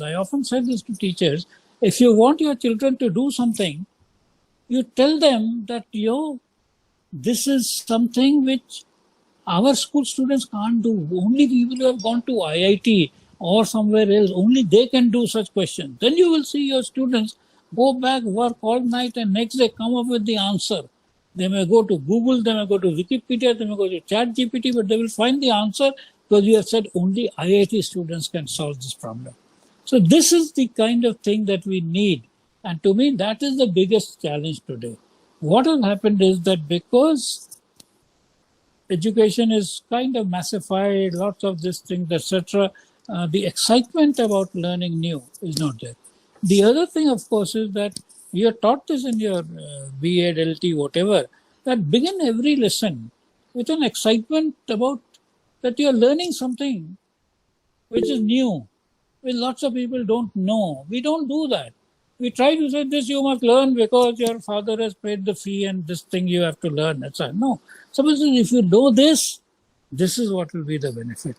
You will have this. Others who don't know this, So doing that kind of thing can become quite interesting. I once was doing a training program. My field, as you know, is computers, but the entire audience was botany teachers. I have never studied botany in that sense, but I picked up some botany quickly, and I started with this question. I said, what is it that a person who has studied botany, and they have studied up to MSc, knows that those who have not studied botany don't know? And none of them could respond, because they had such an inferiority complex that who studies botany? And then I told them, do you look here? I said, now there is technology is enough advanced that you can go anywhere in space where you want. Would you like to go to the moon or Mars or Jupiter and so on? And then some people started saying moon, Mars, whatever. I said, fine. So a rocket will take you to the moon. How will you get your vegetables on the moon? I said, only botanists know how to grow vegetable. And then I told them botany is the core science of which agriculture is the application. Just like physics, chemistry is the core science of which engineering is the application. And without botany, you would all starve to death, because we will have no vegetables to eat, animals will have no vegetables to eat, and you will all starve to death without botany. And so the point is, you have to make subject interesting. You have to get people to take, and then of course they will learn, and then you can ask them to find out more. You know, there's a famous joke which is about what is tomato? Is it a fruit or a vegetable? And technically, botanically, tomato is a fruit. But equally, they say wisdom is in not putting that fruit in a fruit salad. In a fruit salad, you don't put a tomato, although it is technically a fruit. And so you have to make things interesting. And that is the important part, so that the knowledge that people are seeking is something that is excited about, interested. They see the value in doing that. Very often we teach people, so for example, I asked this question, we teach people how to find the third side of a triangle given two sides and the internal angle. Where in life is the person going to use it? So the biggest problem about education today is that we are not communicating to people the value of education, and that is because what we are giving as education is not valuable. But if you give them examples of, situation where ignorance leads to problems, then of course there might be more excitement. It's of course for you as creative people to create more and more examples of why it would be interesting to know something. So now, have I stimulated you to make some questions? Hello, Madan sir. Yes. Hi, sir, namaskar. I'm Sunita from Lakshmi College, Physical Education Department. Very good. Sir, thank you. Sir मुझे physical मेरा education बहुत important है, हम लोग इसको neglect करते हैं, पर दिस इज कोर. इनफैक्ट इस समय सबसे बड़ी चीज ये बतानी है कि अगर आप फिजिकली एक्टिव रहते हैं, एक्सरसाइज करते हैं, तो आपका ब्रेन ज्यादा अच्छा होता है, आप ज्यादा अच्छा पढ़ लिख सकते हैं. राइट सर, सेम चीज आई वांटेड टू आस्क. जब ये हम आर्टिफिशियल इंटेलिजेंस की बात करते हैं, तो then you don't think that we are pushing the kids और the people to sedentary lifestyle? क्योंकि हम उतना ही, मतलब हम बात करते हैं, अगर हम ब्रेन की बात अभी आपने बोला कि हम लोग बच्चों को चेस खिलाते हैं, फिजिकली मूवमेंट, हम कहते हैं कि रनिंग करो, go for exercise, go for jogging, more oxygen supply will be there, more active your body will be there, और मोर मसल्स विल वर्क. तो जब हम आर्टिफिशियल के इंटेलिजेंस करते हैं, तो उतना कैलकुलेशन, उतना जो हमारा ब्रेन करता है, दैट विल रिड्यूस समवेयर. आपको नहीं लगता इन्वॉल्वमेंट कम हो जाएगी? नहीं, बिल्कुल नहीं होगी. आप इसको, क्योंकि हम लोग हिंदी में बात कर रहे हैं, सवाल ये है कि आपका स्कोप कितना बड़ा है. हिंदी और संस्कृत में एक शब्द होता है कूप मंडूक. Right, I know. तो अगर आप कुएं के मेढक हैं तब तो प्रॉब्लम है. लेकिन आज की प्रॉब्लम क्या हो रही है? आज की प्रॉब्लम उल्टी है. हमको एआई और टेक्नोलॉजी इसलिए चाहिए कि जो हम करना चाहते हैं वो इतना विस्तार में है कि हम उसको कर ही नहीं सकते इसके बिना. ये बात सही है. आज आप पहले बैलगाड़ी में जाते थे, घोड़े में जाते थे, ऊंट पे हाँ, जाते नाउ थे। We are moving on cars, that's true. नहीं नहीं, कार नहीं, हवाई जहाज, हवाई जहाज हवाई में जा जहाज रहे में जा रहे हैं। हैं, और राइट अभी राइट। आप सिंपल कैलकुलेट करिए, मैं तो कई बार कहता हूँ, हमारे छोटे छोटे बच्चे हैं, they will go to the moon for their honeymoon. Yes. ठीक है, तो अब मून में जब जाना है तो कितना टाइम हाँ। लगेगा, कितना वो, उन्हें प्लानिंग कितनी लगेगी। वो प्लानिंग सिर्फ ऐसे नहीं होगी, हाथ में उंगली के हिसाब से आ जाएगी, कितने हम्म कितने। तो सवाल ये उठ रहा है कि हम जो जो हमारा विस्तार होता है, पृथ्वी का ही हम्म विस्तार है गया पूरे। मतलब हम जब छोटे थे तो कोई एक आध हम्म आदमी इंग्लैंड अमेरिका चला गया था तो जिंदगी भर कहता था when I was in London, when I was in Cambridge, yes when I was. Yes. हम लोग खुद पता नहीं 25 साल की उम्र होने तक 25 देश जा चुके थे। हमारे बच्चे जो हैं वो कभी जाते हुए आते हैं, घंटी बजा देते हैं, ओ मैं सिंगापुर जा रहा था रास्ते में रुक गया। तो दुनिया बदल गई है। अब दैट्स वो ट्रू, चीज रही दैट्स नहीं ट्रू। है। पहले लोग आते थे विदेश तो उसके बाद गंगा नहाने जाते थे, पश्चाताप करते थे, हरिद्वार जाके नहाते थे कि हम समझ के पार चले गए। तो ये जो एआई है ये हमको और ज्यादा करने देगा। तो जो ओके। चीजें करना, जैसे कैलकुलेटर आपको ज्यादा कैलकुलेट करने देता है, कंप्यूटर की एक्सेल शीट और ये आपको ज्यादा कठिन कैलकुलेशन करने देती है। आप अगर उसको कागज पेंसिल पे कर रहे होते और स्केल और पेंसिल से मिटा रहे होते तो बहुत टाइम लगता। तो हाँ इसलिए इससे ये नहीं होगा, ये जो लोग सोचते हैं कि दिमाग कम होगा, वो हाँ, नहीं होगा। मुझे हम कहीं ज्यादा कहीं काम। मतलब I know we are into this, क्योंकि हम लोग भी कर रहे हैं, डेली लैपटॉप पे काम करते हैं, डेली कंप्यूटर पे काम करते हैं, घंटों काम करते हैं। बट स्टिल मुझे कहीं कहीं लगता था, क्योंकि अभी जब हम बात करते हैं ना टूर्नामेंट्स की, तो कभी सचिन तेंदुलकर, कभी धोनी, कि okay you make your team online और फिर खेलो। तो मुझे लगता है फिजिकली खेलना और वहां पर ऑनलाइन टीमों को खेलना, मतलब दैट्स अ ग्रेट डिफरेंस। नहीं तो नहीं, तो मैं वो दोनों दोनों कहीं चीजें नहीं, आपकी दोनों। बात सही है, हाँ। दोनों होनी चाहिए। जो यस। इस क्या होता है बड़ा सिंपल है, और हम तो इस फील्ड के थ्योरी पर सी, जब आप ऑनलाइन ये वो करते हैं तो आप बहुत सारी स्ट्रैटेजी की बातें कर लेते हैं जो बिना हम्म। खेले हो जाती हैं। हाँ, ये तो बात है। क्या है कि जैसे अभी हम एक बात हो गई बॉटनी की, एग्रीकल्चर की, तो देखिए हम्म एक मेजर चीज हुई थी ग्रीन रेवोल्यूशन, कि हमने प्लांट्स की क्रॉस ब्रीडिंग करके तरह तरह की वैरायटी निकाली। अब राइट। ये वैरायटी अगर आप लैब में कर करके करेंगे तो आपको हम्म। कई साल लग जाएंगे और बहुत दैट्स ट्रू। बड़े बड़े खेत चाहिए होंगे। इसको आप कंप्यूटर सिमुलेशन से कर लेंगे तो आप कहीं हम्म, सारे ज्यादा कर लेंगे, जो फिर बनी उसको आप हम्म, खेत में उगाएंगे और उसको हाँ, करेंगे। या जो मल्टीपल वो हो जाएगा, या जो राइट। तीन चार आए उसको, जैसे आप लोग करते नहीं, कपड़ा वपड़ा सिलाने के लिए पहले उसको कागज में काटते हैं फिर कपड़ा एक्चुअली डेफिनेटली, सिलते हाँ हैं। हाँ हाँ, करेक्ट। बिल्कुल तो बिल्कुल। इसको हम कंप्यूटर वाली चीज को हम सिमुलेशन माने, वो हम्म। माने, प्रैक्टिस करें और बहुत सारी चॉइसेस कर सकने का काम करें। That's true. राइट। और लेकिन असली जो फिजिकल है वो हाँ करना, और वो हम और ज्यादा कर सकेंगे। अभी तो उस पर बात नहीं हुई है जो आप बात कर रही हैं, टेक्नोलॉजी के हाँ बाद जिसको हाँ। फिजिकली चलने में दिक्कत होती है उसकी हम बना सकते, उसको एक्सोस्केलेटन कहते हैं। हम ओके। एक्सोस्केलेटन उसको पहना देते हैं तो वो ज्यादा हम्म। तेज दौड़ सकता है। मैं हुसैन ज्यादा बोल्ट तेज हो जैसा सकता। दौड़ सकता हूँ। यस मैं यस अपनी यस। मसल से नहीं दौड़ सकता, लेकिन हम्म। मैं आर्टिफिशियल मसल्स लगा के हुसैन बोल्ट से भी तेज दौड़ सकता हूँ। तो राइट। सवाल है कि आपकी मनस्थिति का, और आपने सुना होगा इसको ओपन माइंडसेट और क्लोज माइंडसेट कहते हैं। अगर हम्म। आपका माइंडसेट ओपन है और हम बहुत सारी चीजें करना चाहते हैं हम्म। तब तो ठीक है। और हमारे तो देखिए उदाहरण हनुमान जी हैं जिन्होंने सूर्य को ही खा लिया था सूर्य को ही राइट। खा लिया था। तो अगर हमारे हौसले बुलंद हैं तो हम हाँ ये सब जी। टेक्नोलॉजी लेंगे। लेकिन अगर हम्म हम खूब मंडूक हैं कि हम खुश हैं कि हम्म। भैया ये कुआं हो गया, कंप्लीट हो गया, इसके हाँ बाहर कोई दुनिया है नहीं, तो सर, वो कोई तो बात फिर नहीं आप है। सरवाइव ही नहीं कर सकते ना, नहीं, अगर आप हम उस खूब दुनिया में मंडूक बन के सरवाइव रहेंगे। करेंगे, नहीं हाँ आप कुएं में सरवाइव करेंगे। हाँ, ठीक है, उसी कुएं ऐसा में ही रहेंगे बस। करेक्ट। तो वो है, तो इसलिए कोई वो नहीं है, तो ये कोई घबराने की बात नहीं है। ठीक। Thank you sir, thank you so much. ठीक। मनी जी, मनी जी आवाज आ रही है मेरी आपको? म्यूट तो नहीं है, वो म्यूटेड है मनी जी उनको। आपने रेज हैंड कर रखा है आप। हाँ, पर म्यूट भी करा हुआ है साथ ही साथ, उनको अनम्यूट करवा दीजिए।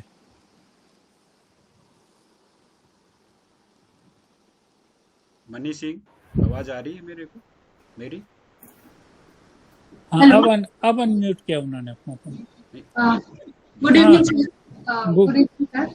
हाँ, सर, मेरा ये क्वेश्चन था कि मतलब I just want to know कि you must have observed also during the COVID and after that students have lost their interest in learning and studying. So how to rejuvenate this hunger to learn in them?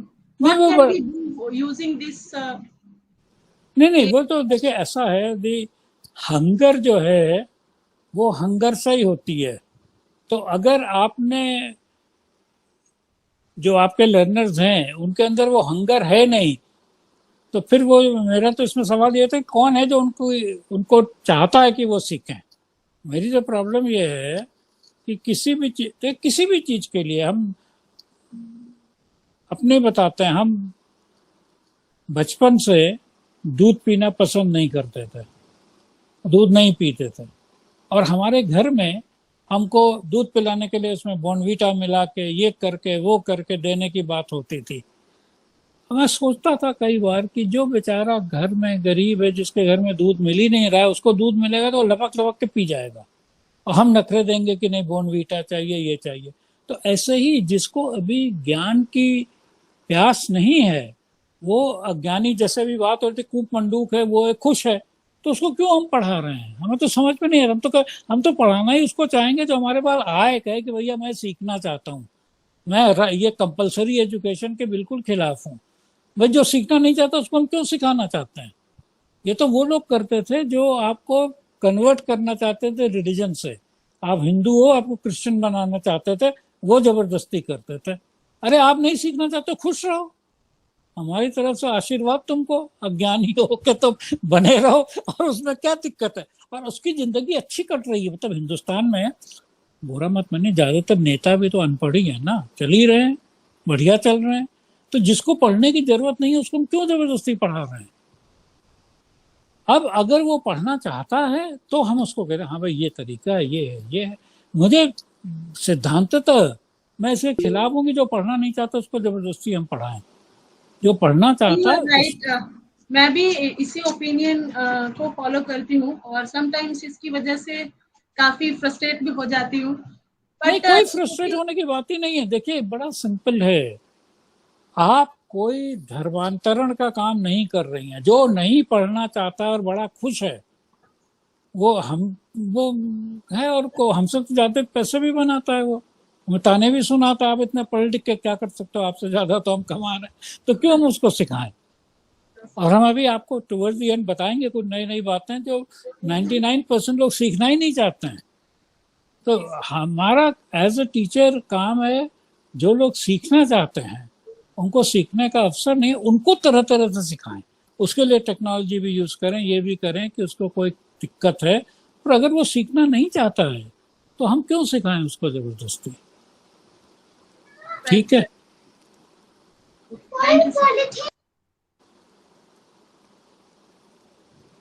और कोई अपने प्रश्न पूछना चाहता है?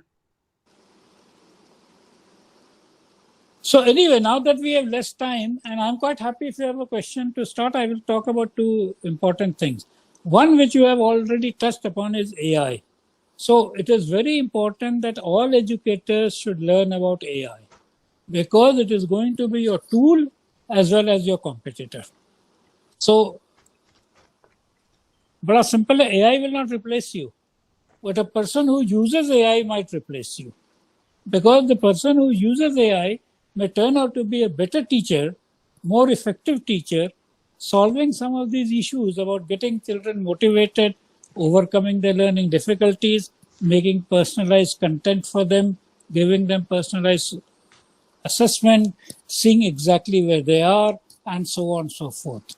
So it is very important for all educators to appreciate AI, its features, and so on, and especially the chat GPT. Because chat GPT is a conversational kind of a thing.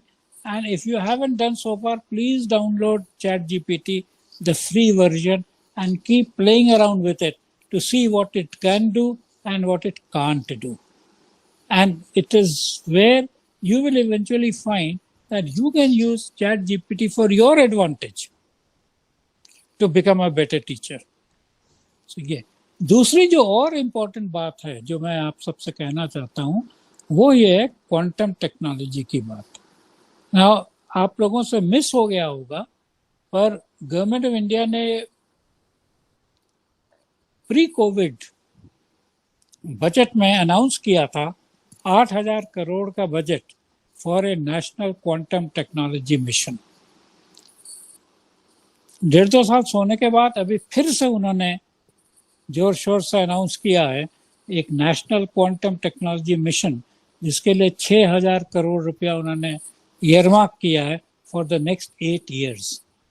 And इसके लिए you are all in higher education, secretary UGC ने एक चिट्ठी भेजी है सब vice chancellors को कि आप अपने फैकल्टी को इनको उनको सबको तैयार करिए for the national quantum mission. And all the quote unquote faculty development research centers in universities should get active with that। ये चिट्ठी अभी अभी 27 जून को या 21 जून को ऐसे गई है यूजीसी के लेटर हेड से और उसमें यही निवेदन किया गया है। अब क्या है इसमें, दो चीजें हैं। एक ये है कि इंडिया इस बात पे जागा है कि न्यूक्लियर मिशन के बाद, स्पेस मिशन के बाद, एआई के बाद इस समय जो दुनिया में टेक्नोलॉजी रेस हो रही है वो क्वांटम टेक्नोलॉजीज की रेस है। आप में से कुछ लोग फिजिक्स के टीचर्स होंगे तो आपको पता है कि क्वांटम फिजिक्स अभी तक फिजिक्स वाले लोग करते थे, लेकिन इसके ये जो क्वांटम मिशन है इसके उन्होंने 4 अंग बनाए हुए हैं। ऐसे तो क्वांटम हर जगह है, जो लोग क्वांटम वाले हैं फिजिक्स वाले वो जानते हैं कि क्वांटम फाइनली हर सूक्ष्म चीज जो हमारी है वो क्वांटम फिजिक्स पे चलती है। पर जो नेशनल क्वांटम मिशन में 4 बनाए गए हैं स्तंभ, उनमें पहला है क्वांटम कंप्यूटिंग। तो क्वांटम कंप्यूटिंग बेसिकली ये है कि कंप्यूटर जो हैं वो तेज होते जा रहे हैं। अभी एआई की बात हो रही है, एआई के बाद क्वांटम कंप्यूटिंग की बात होगी और उस बीच में जैसे एआई के साथ मशीन लर्निंग वर्ड आता है ऐसा क्वांटम मशीन लर्निंग होएगा जहाँ के हम एआई और क्वांटम के बीच का हिस्सा जाएंगे। तो एक ये है स्तंभ। दूसरा है क्वांटम कम्युनिकेशन।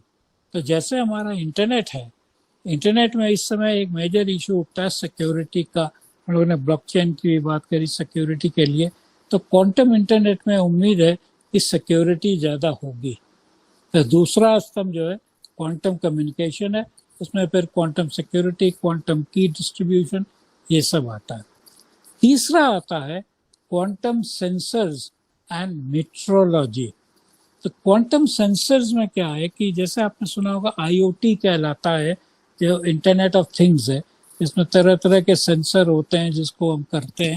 आपने वैसे देखा होगा घरों में भी आजकल सेंसर है कि आप लगा दें लाइट तो अगर अंधेरा होगा तो लाइट जलेगी, अंधेरा नहीं होगा तो लाइट नहीं जलेगी, क्योंकि उन्होंने एक सेंसर लगाया हुआ है जो कि देखता है कितनी रेंज है। तो ऐसे ही जब ग्रेविटी सेंसर्स होते हैं तो बहुत सारा हम अंडरग्राउंड देख लेते हैं। आज हमको अंडरग्राउंड देखने के लिए खुदाई करनी पड़ती है, लेकिन क्वांटम सेंसर्स हो जाएंगे तो हमें खुदाई करने की जरूरत नहीं होगी, हम नीचे से ही सेंसर्स की वजह से देख सकते हैं। और वही उनके साथ मेट्रोलॉजी की बात आती है, बहुत जगह काम आता है। एटॉमिक क्लॉक्स जो है वो सब क्वांटम सेंसर्स और इस पर डिपेंडेंट हैं। और चौथा जो है सबसे इम्पोर्टेंट, उसको कहते हैं क्वांटम मटेरियल्स और डिवाइसेस।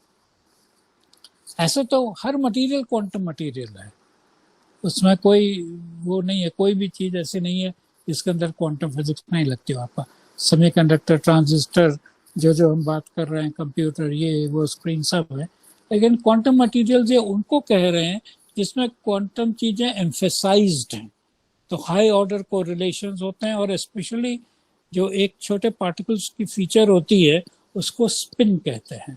एक इंट्रिंसिक मैग्नेटिक मोमेंट उनमें होता है जिसको वो लोग स्पिन कहते हैं। तो जैसे हम नॉर्मल जो इलेक्ट्रॉनिक डिवाइसेस देखते हैं उसको इलेक्ट्रॉनिक डिवाइस इसलिए कहते हैं क्योंकि वो उसके इलेक्ट्रॉन के चार्ज की वजह से चलती हैं, जैसे वैक्यूम ट्यूब, ट्रांजिस्टर, डायोड, ये वो ये सब।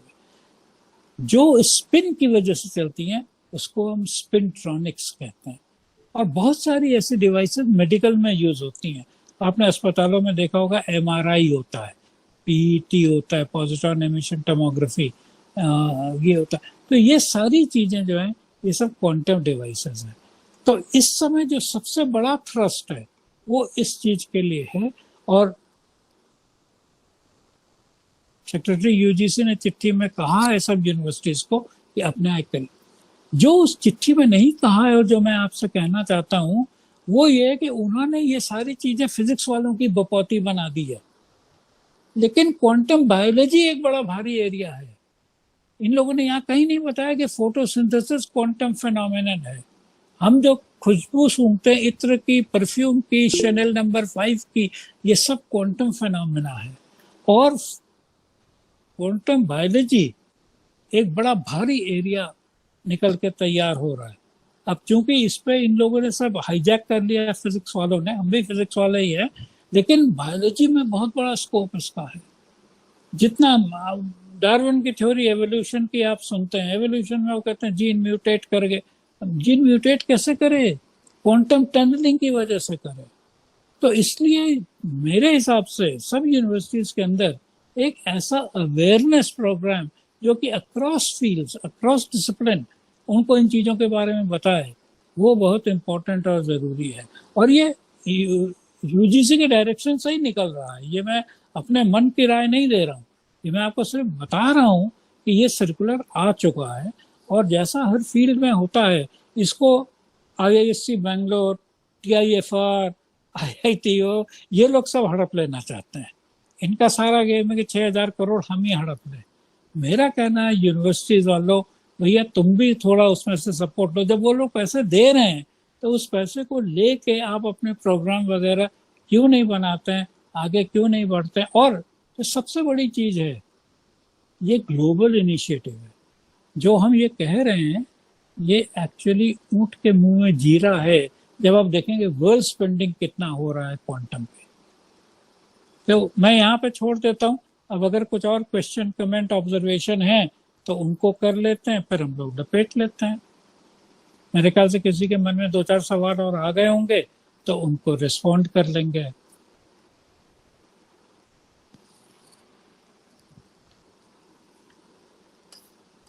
किसी के कोई सवाल हो तो पूछ सकते हैं, रेज हैंड कर सकते हैं।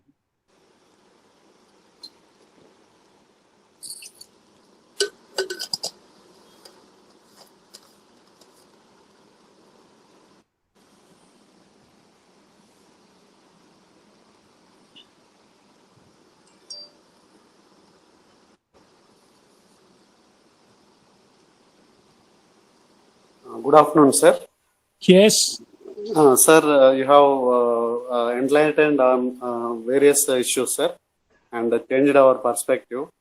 Thank you. I am from psychology, and how can I use this quantum thing in psychology, sir? Oh, very good. So now, as you know, psychology has changed from the time of Freud, Adler, Jung to today using MRI and fMRI for seeing what is happening, where are these spots lighting up in the brain, various parts. So exactly that is where, both in terms of the science of learning, it is being used, in terms of other behavioral, it is being used, and fMRI is being used for the observation part, and quantum is being used for understanding how the brain is working. So much of these things are talking about in terms of, so in fact, many people believe that the brain itself is something like a quantum computer or a quantum machine. So explore that thing. Look at this thing, the brain as a quantum devices. People are talking of consciousness in terms of quantum. There's a very famous physicist Nobel Prize winner called Roger Penrose. He, in collaboration with an anesthesiologist, actually created a whole theory of quantum consciousness and so on and so forth. So ordinary people, when they say this, people make fun. But Roger Penrose got a Nobel Prize in physics. So people think that his work is somewhat serious. They had even identified which part of the brain all this happens in and so on and so forth. Okay? Thank you, sir. Thank you. Thank you very much.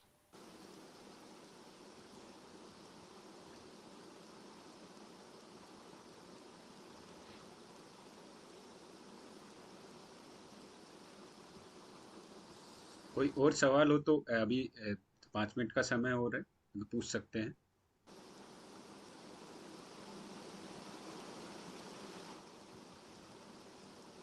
चलिए sir, अभी वैसे समय भी हो गया ठीक है। समाप्त। शायद किसी का भी जिज्ञासा नहीं है तो नहीं वही तो, कोई बात नहीं, कभी बाद में आएगी। नहीं ये कोई बोल रही है, कुछ बोलना चाहती है सर? नहीं, शायद नहीं है सर। ओके। 1 मिनट में मैसेज भी देख ले। Hello, sir. My हाँ name is Chetan. हाँ बोलिए Chetan. Sir, am I audible? My name is Chetan. जी यस बिल्कुल यस बिल्कुल। Sir, बताइए। actually, I want your comment on this AI. Don't you yes think that AI seems to be like working as crash courses for the people who do not have deep desire to go deeper into the studies? Like, for instance, in one of the sessions, I saw that you just upload a research paper in an AI software, and that software will provide you the summary of the entire paper. So या don't you think that these kind of initiatives would taking away the academic rigor from the researchers? And I do think that we cannot completely depend upon the machines and technology for deep understanding of things, because if you do not know the nuances of any topic, and that can only be possible by having a deep knowledge, or when you go through this entirely, then it will be possible. But I see that people are very eagerly appreciating this AI thing, but I really afraid that it is going to hamper the research very badly in futures, because the researchers would be completely depending upon the summaries. They would not go through the entire papers, entire books. Okay, and depending upon this, they would be coming up with their own theories, own ideas. So what is your comment on this? नहीं, आपने इसका खुद ही जवाब दे दिया है। You see, बहुत पहले Francis bacon ने लिखा है, आप कोट देख लीजिएगा, लिखा है some books are meant to be chewed and digested, some books are meant to be swallowed। तो आपने एकदम सही कहा है। जिस चीज के मुझे डिटेल में इंटरेस्ट नहीं है लेकिन मैं समरी जानना चाहता हूं, वो मैं एआई से समरी ले लूंगा। जिसको मैं डिटेल में जानना चाहता हूं, मैं खुद पढ़ूंगा, समझूंगा, क्रिटिकली एनालाइज करूंगा। तो एकेडमी का काम अच्छा हो जाएगा, क्योंकि अभी तो पेपर इतने सारे आ रहे हैं, हर पेपर को पढ़ने में अगर मुझे उतना ही टाइम लगेगा तो मुश्किल होगी। तो मैंने कहा समरी बता दे। अगर समरी में पता चला कि वो है ही बकवास, अनइंटरेस्टिंग है, तो मैं उस पर टाइम नहीं खराब करूंगा। तो ये बुरी चीज नहीं है। अगर मैं उसी को फाइनल समझता हूँ, तो जो हरामखोर एकेडमिक है वो तो बिना पढ़े ही करेगा, उसकी बात छोड़ दीजिए ना। लेकिन जो पढ़ना चाहता है उसको ये पता चल जाएगा कि किस चीज पे ध्यान लगा के पढ़ो, किस चीज को सीरियसली पढ़ो, और किस चीज को सिर्फ अपना समरी आपको पता चल गई उसके बाद छोड़ दो। तो ये तो बहुत अच्छी मदद कर रहा है, किसी तरीके से बुराई नहीं है। अब जो खुद करेगा ही नहीं उसकी बात आप छोड़ दीजिए ना, वो तो वैसा ही है जो कि नकल करके हो जाता है। या आप इसी में कर लीजिए, किसी चीज को याद कर लिया मैंने और किसी चीज को समझा, उसमें अंतर होता है। तो कुछ लोग सिर्फ याद कर लेते हैं, वो कर लेते हैं, वो आपको बहुत लोग मिलेंगे, वो खासकर इंक्लूडिंग साइंस फील्ड में, वो डेफिनेशन बोल देंगे, फुल फॉर्म बोल देंगे, बट फुल फॉर्म बोलने के माने ये नहीं कि उनको आता है कि वो क्या चीज है। RAM रैंडम एक्सेस मेमोरी कह दिया, पर आया कि नहीं कि क्या है तो नहीं पता चलता ना। तो आपकी डेप्थ ऑफ एकेडमिक रिगर हमेशा रहेगी और लोग उसको पहचानेंगे। और जो ये करता रहता है, जैसे जर्नलिस्ट लोग हैं वो अपना करता रहेंगे, समरी उनका काम चल गया, भाई उन्होंने हेडलाइन बना दी, वो कर दिया। चैट जीपीटी आपको बता देगा कैसा हेडलाइन बना दो इसकी, वो हेडलाइन बना देगा। तो इससे कोई वो नहीं है, मतलब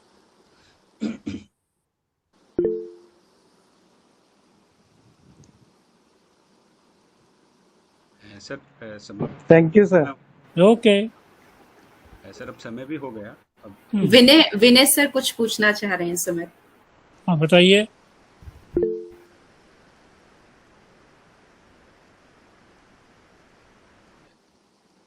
विनय सर बोलना चाह रहे हो?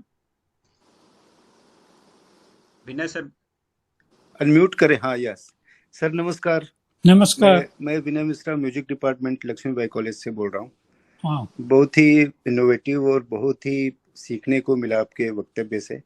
मैं बस एक चीज जानना चाहता हूँ कि म्यूजिक और फाइन आर्ट्स को एआई कैसे इफेक्ट करेगा, और हेल्प तो करेगा क्योंकि मैंने काफी चैट जीपीटी पे काफी सर्च किया म्यूजिक वगैरह, तो काफी कुछ नॉलेज है उसके पास। कुछ रेयर जो रागास हैं उनके बारे में उतना नहीं क्लियर है वो, लेकिन इफेक्ट कैसे करेगा इस फील्ड को आगे आने वाले के समय में? नहीं, देखिए बेसिकली जो करेगा, जो बात हमने करी थी, बहुत सारी चीज ट्रायल करके आपको दे देगा। जी फिर जी आप तय कर लें कि इसमें, जैसे हम क्या कहते हैं, म्यूजिक और नॉइज में क्या अंतर है। नॉइज बहुत सारे साउंड है, जी जी जी म्यूजिक वो है जो अपीलिंग है और जो आर्टिस्ट को समझ में आता है, जिसने क्रिएट किया।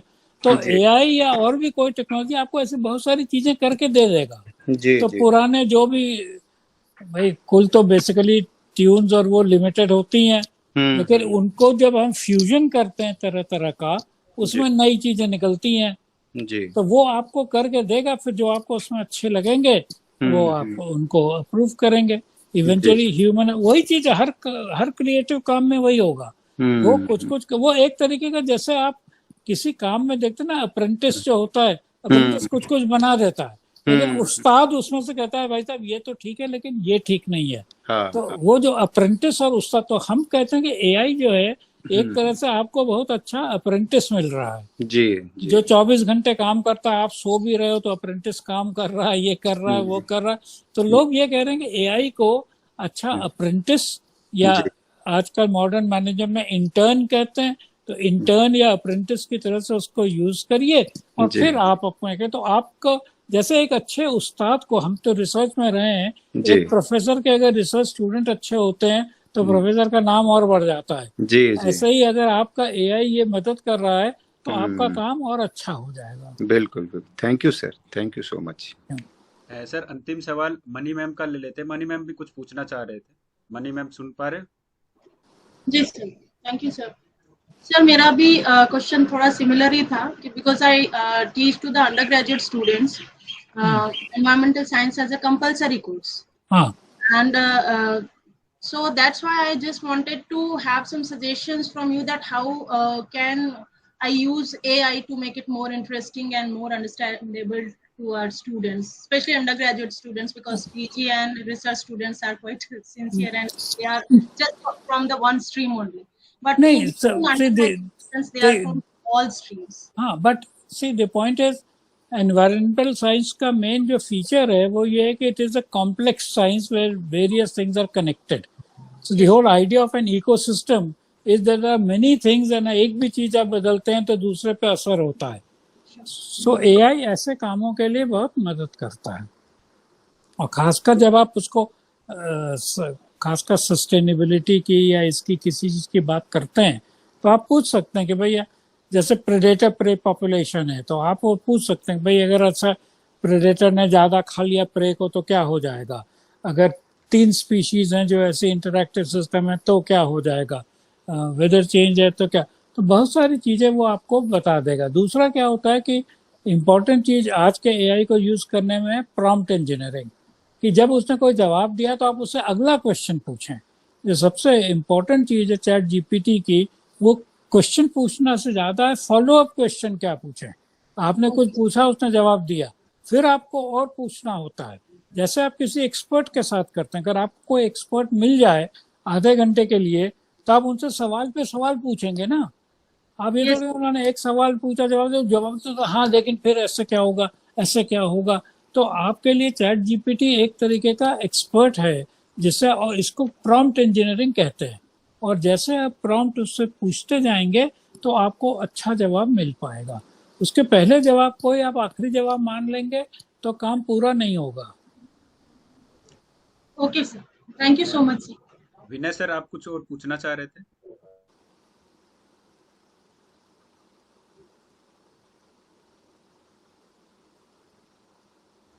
चलिए सर। पा रहा हूँ। हाँ नहीं, मेरा हो गया था, मैंने सर से अच्छा जवाब दिया सर ने। Sir, if you permit, I have one more query, sir. Yeah, go ahead. Sir, you have nicely enlightened us on various issues, and you are talking about AR and VR. So, Yes. how to bring them into our practice? Any platform you suggest? No. See, there enough platform. The only problem today with AR VR is it is rather expensive, and also for the VR platform, it has to be for each individual. There is no simple way in terms of distributing. Like your PowerPoint, you can show to 100 people at the same time. For VR, each person has to have that set and go through that experience, and you have to have a set. So today, VR experience is a little expensive, and therefore people use it only for high-end medical topics or some such thing where people can afford all that investment. VR is a little, AR is a little less costly. That can be done in a wider way. Thank you, sir. Thank you very much. बहुत बहुत धन्यवाद, आभार sir आपका। Pant sir ने अपने प्रभावी उद्बोधन से हम सबको मंत्रमुग्ध कर दिया। विषय की गहरी समझ और सरल भाषा में उनके प्रस्तुतिकरण से विषय की गहनता को हम सब समझ सके। मैं औपचारिक रूप से पंत सर का धन्यवाद ज्ञापित करता हूं। उन्होंने अपने व्यस्ततम समय में से समय निकालकर संकाय संवर्धन कार्यक्रम के साथियों और हम सबको अपने वक्तव्य से लाभान्वित किया। अतः प्रोफेसर MM पंत सर का बहुत बहुत धन्यवाद, आभार सर। साथ ही मैं धन्यवाद ज्ञापित करता हूं आप सभी साथियों का भी जिन्होंने धैर्य के साथ विषय को आत्मसात किया। अब मैं अगले सत्र के मंच संचालन के लिए आमंत्रित करता हूं प्रचेता मैम को। मैम, आपका स्वागत है। प्रचेता ma'am. Thank you, Dr. Sumit. Thank you, Dr. MM Pant. And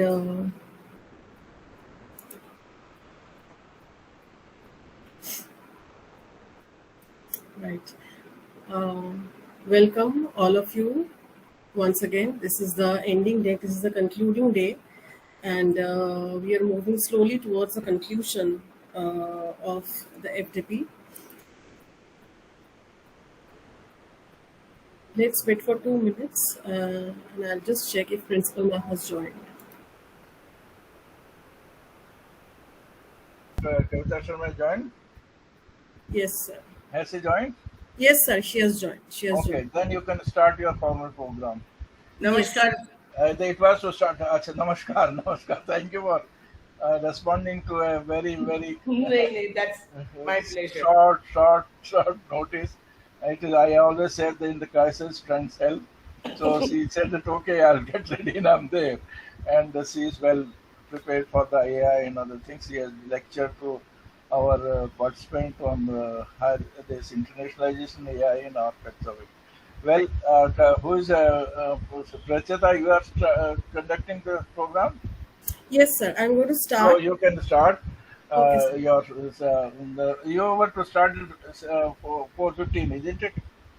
Yes, sir. We still have 3 minutes to go, but since ma'am has joined us and that too at a such short notice, so we are very thankful to Professor Kavita Sharma and we're absolutely pleased and honored to have you on our program. And ma'am, we will briefly introduce you. I will briefly introduce you, and later on at your designated slot, Dr. Prashant will be introducing you properly. But for the participants who have joined us as of now, she is an accomplished academician, Dr. Kavita A. Sharma, and she has been an active contributor to the cause of higher education through her teaching, publications, and the institutions she has been associated with.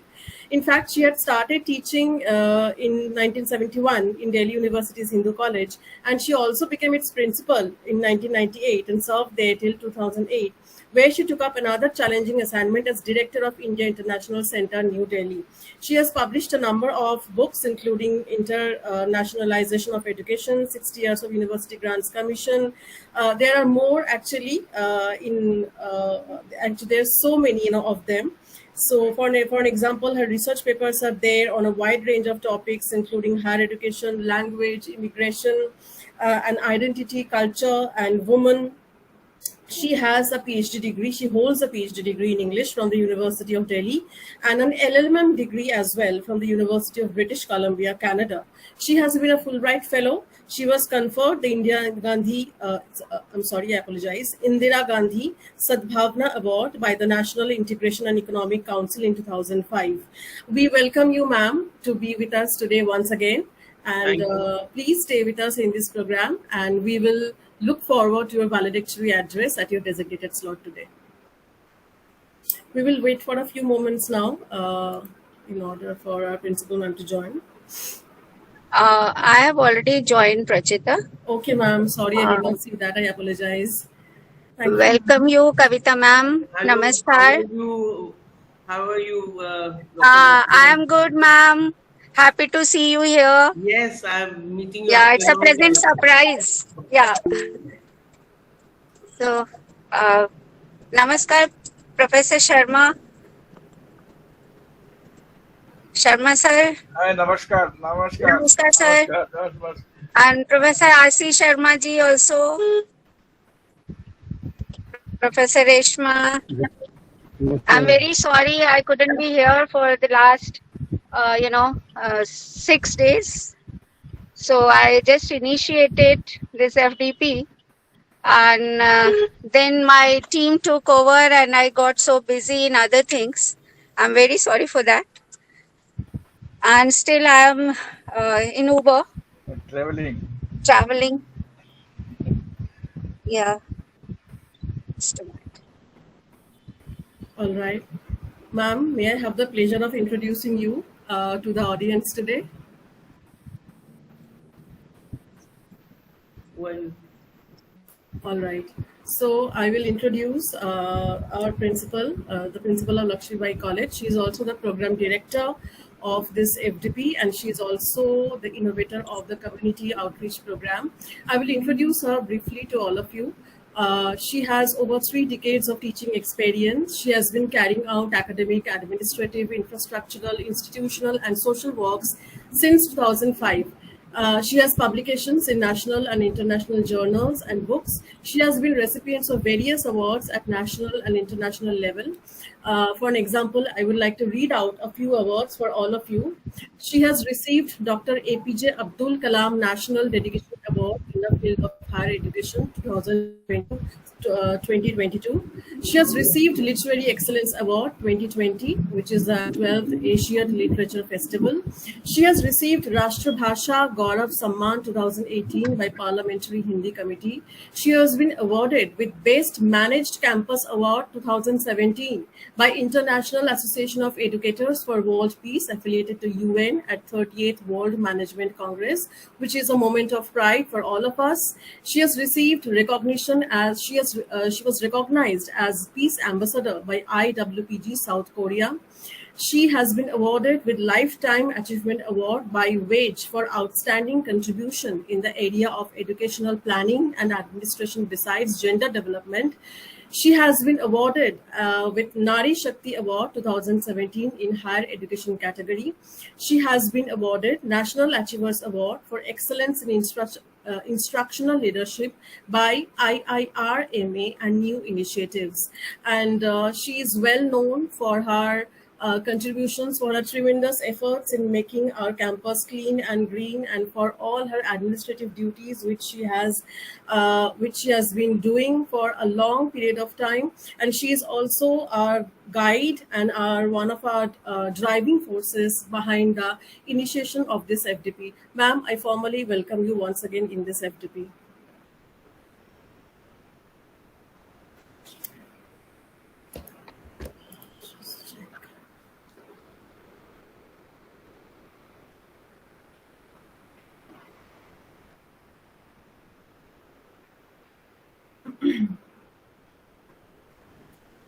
The program, we can go ahead with Dr. Vasla to welcome the chief guest. Yes, sir. Hello, sir. Yes. Yeah. So, as it's a last day of this FDP, 1 week FDP, and we are here for the valedictory session. I'm happy to welcome the chief guest of this session, Professor Kavita Sharma, and I'm also feeling, little relaxed as I'm not able to discuss with you about this topic.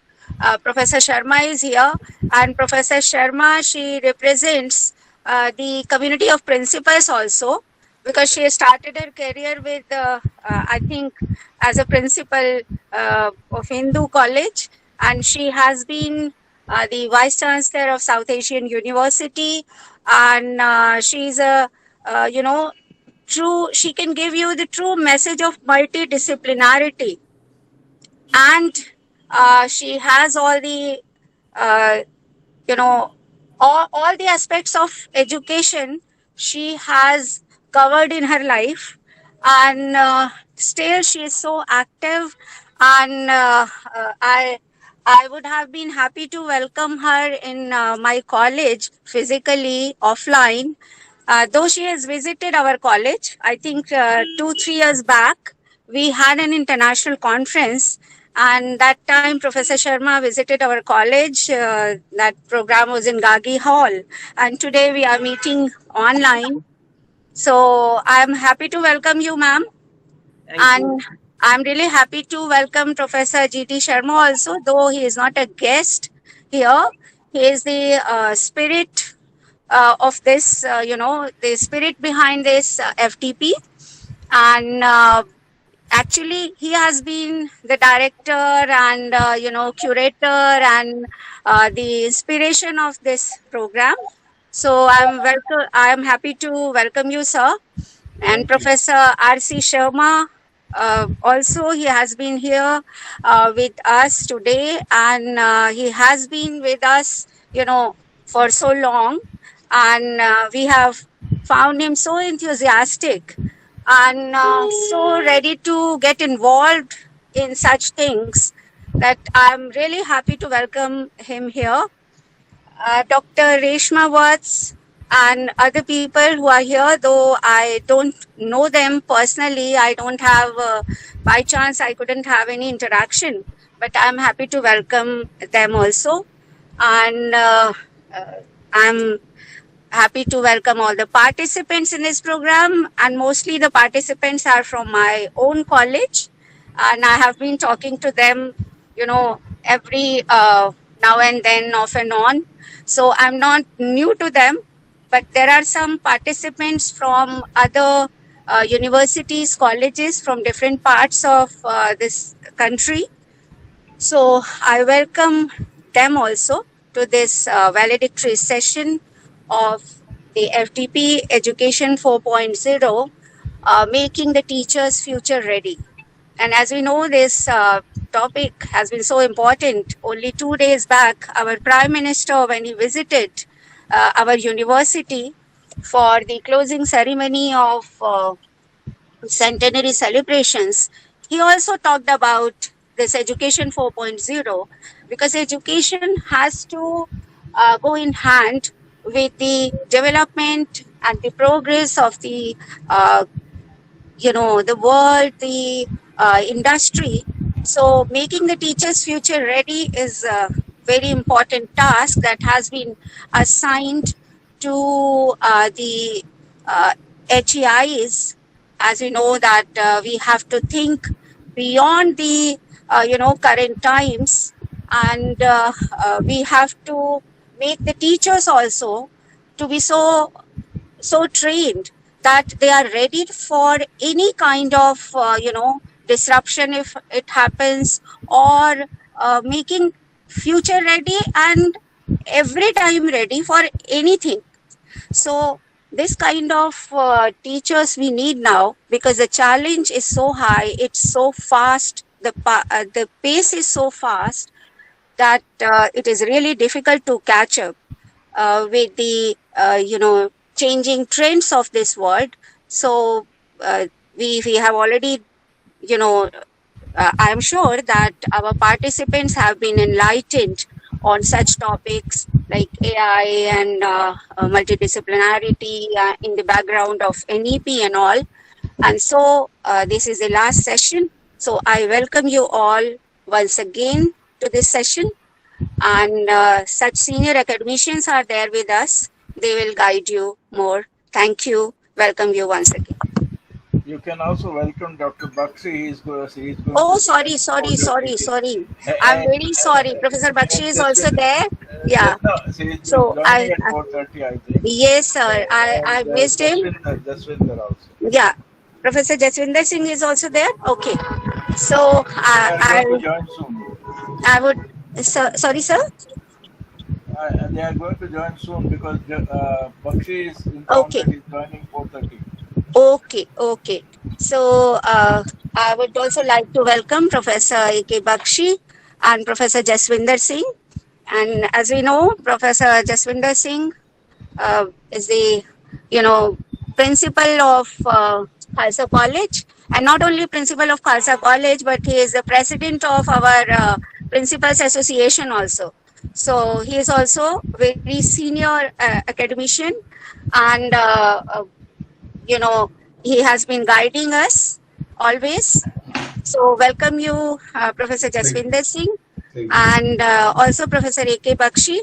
We are familiar with Dr. A.K. Bakshi, Professor A.K. Bakshi also, and he has also been always guiding and motivating us in such ventures. And so I welcome them once again. Thank you.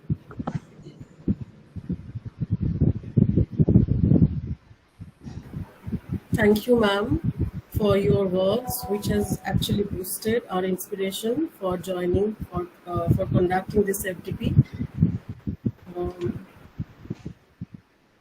Rajita, now you can request Dr. Jaswinder Singh to make few observations, and followed by that, Dr. Aarti Sharma will be invited to make observations. Yes, sir. I will be doing that. Okay. Thank you.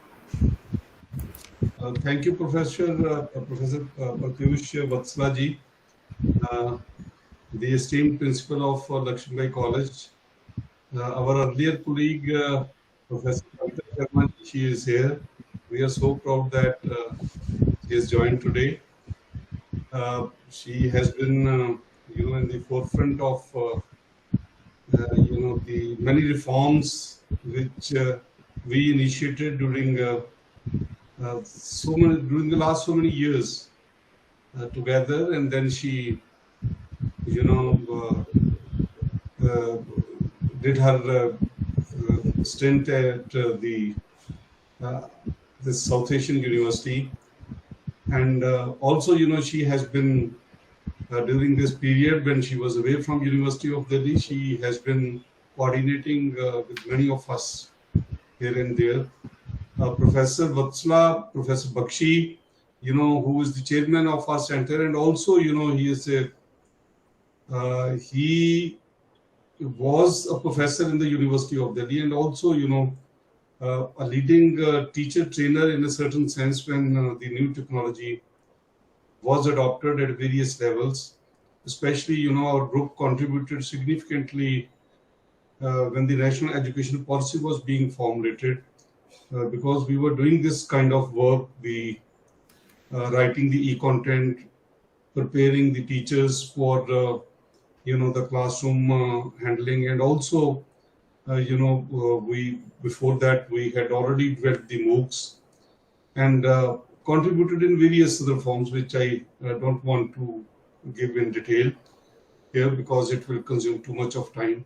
And Professor Vatsala, who has been in the forefront when the national education policy was being discussed in the University of Delhi, and she has been organizing the talks of the University of Delhi either in Lakshmibai College or in different other fora, wherever it was appropriate to discuss the difficulties that we will encounter in the years to come. I am also grateful to all the coordinators, my colleague, especially Professor Vimal and Professor Neetaji in Lakshmibai College, and all those colleagues who have joined from the different parts of our country, and the resource persons especially who have, deliberated and who have in fact delivered their talks, especially the Higher Education 4.0. Pratyush has already mentioned about the Prime Minister when he came 2 days ago to the University of Delhi, and he mentioned, that education needs to update regularly. So that is why perhaps the term higher education 4.0 by the Prime Minister was used. So the education has to sync with the growing needs of our society, of the challenges that we face, and also, the various challenges that our students encounter. We know that our higher education system, till very recently, till let us say a decade ago, it was primarily concentrated on delivering. It was teacher-centric, and it was basically awarding the degrees to the students. When the service sector came to the Indian scenario, and also the requirements of the corporate sector differed from what we were teaching. The challenges were there, and I think in the University of Delhi, Professor Deepak Nair started this process of reforming our syllabi, and the process is on. Professor Dinesh Singh continued, and now the Professor Yogesh Singh has also, with the equal vehemence, with equal emphasis, he is trying to design our courses, helping the teaching community, so that we can meet the challenges which are posed before us and making us relevant, or keeping us relevant in the system. So in that sense, the higher education plays a very, very critical role. Now, we have been doing a little bit of work in updating the content, especially in the subjects which were allotted to us. And when we developed the 4-quadrant approach, it was adopted by the University Grants Commission, and it has certain flexible features, which I am sure Professor Bakshi, if he has delivered the talk earlier, he might have shared with you that the kind of technology that we adopted is so flexible that it can be shared with the students and the teachers at ease, and also it has the features which are very flexible. So therefore, it is with this intention that we started engaging the teachers in a very, very constructive way. And many of their lectures, the material were published in their own name, which is available on the UGC website through the InflipNet. And also, after that, when we started developing the MOOCs, we were given a different, challenge, and that was how to make this content available to the teachers and the students in different corners of the country. So in this again, it was the effort of the teachers, not only of Guru Angad Dev Teaching Learning Center at Khalsa College, but it was the coordinated effort of various colleagues which were involved in it. And now we have a very large group with which we interact, and also we are enlarging this so that we can share our experience with them. So in this sense, while we are training the teachers in the use of the ICT, and also making available to them, or training them in such a way that they can use these tools at ease the way they want. But I think what is important is that the pedagogy of teaching learning has to undergo still a large change, because the classroom's teaching is still the norm, even though the skill courses and the value addition courses have been introduced. And in the current revision of syllabus in the University of Delhi, we have tried to, put in, we have tried to adopt the continuous process of evaluation.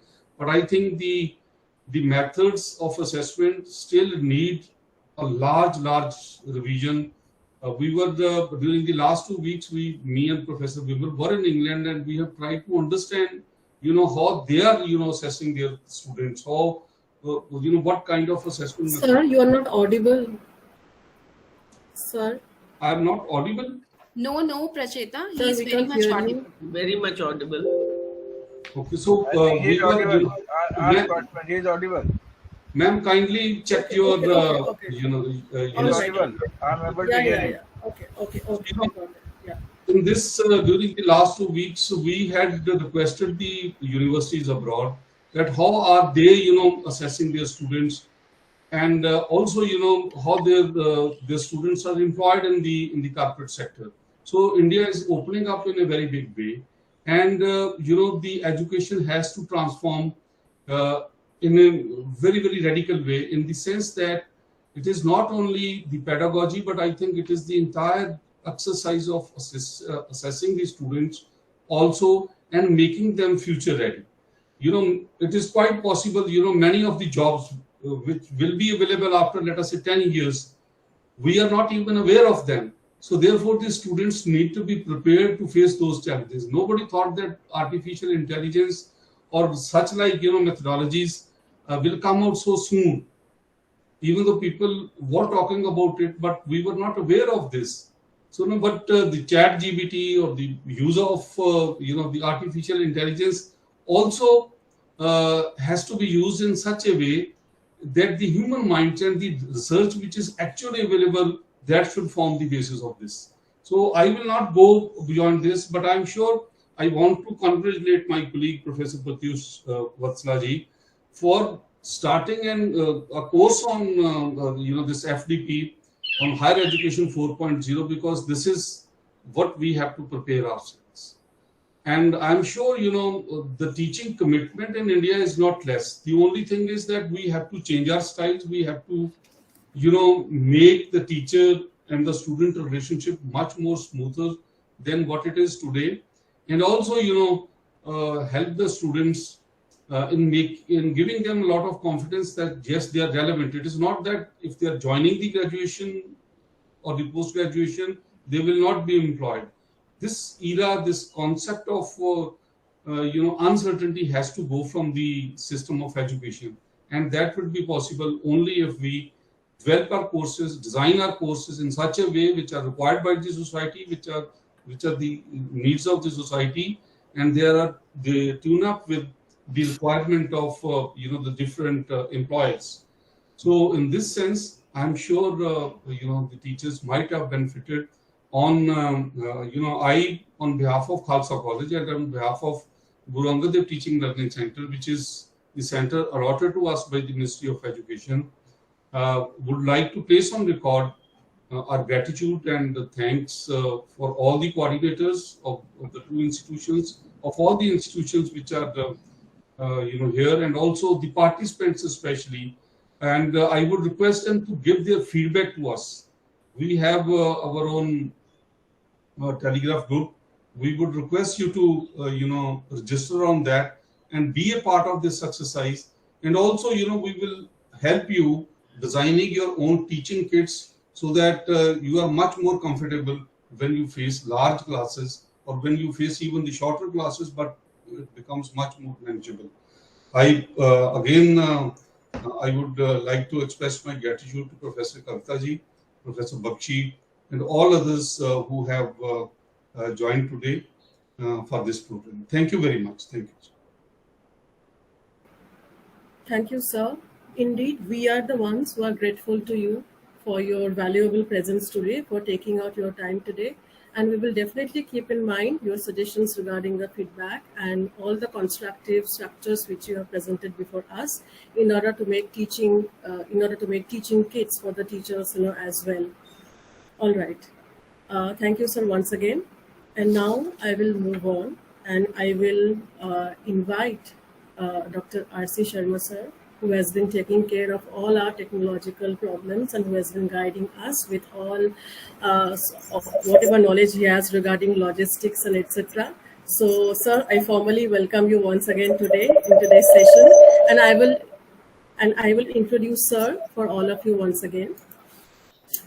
Sir has been currently working at Dr. B.R. Ambedkar University, Delhi as an Associate Professor of Instructional Design. He has worked also at Wasan Open University, Penang, Malaysia as an Associate Professor of Educational Technology and Learning Resources. He has been also previously, he has worked as a visiting professor at the University of Fiji and at the Commonwealth of Learning, which is COL, as Director of the Commonwealth Educational Media Center for Asia, which is CENCA, New Delhi.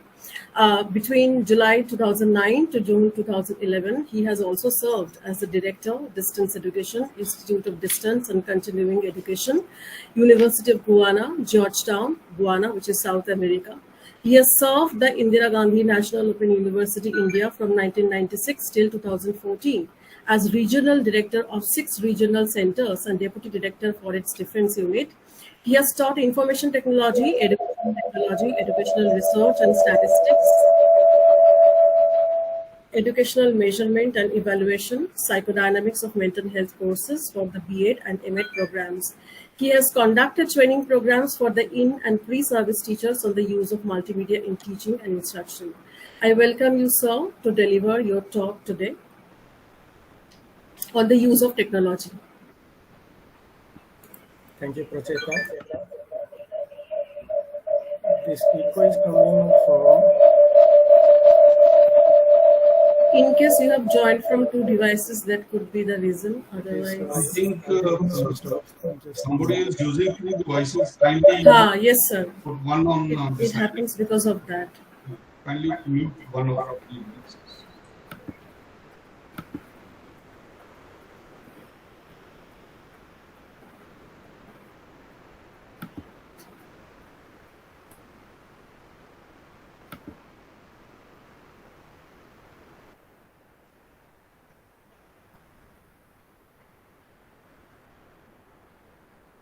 So, dear friends, as Professor Pant and other speakers, they have already spoken about many things.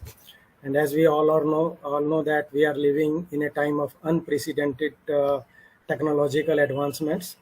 And these developments, they have significantly transformed our economic and social lives. So technology has played a pivotal role in shaping our world from, if we see, from the first industrial revolution with the introduction of steam engine to the fourth industrial revolution driven by artificial intelligence. The introduction of generative AI, I think we did one experiment on generating some of the images and text using these tools. They are a wonder of modern technology and have opened up new possibilities in education. This generative AI, powered by sophisticated algorithms and machine learning techniques, has the potential of revolutionizing the way we teach and learn. So, because it can create intelligent systems capable of generating content, engaging students, providing personalized learning experiences.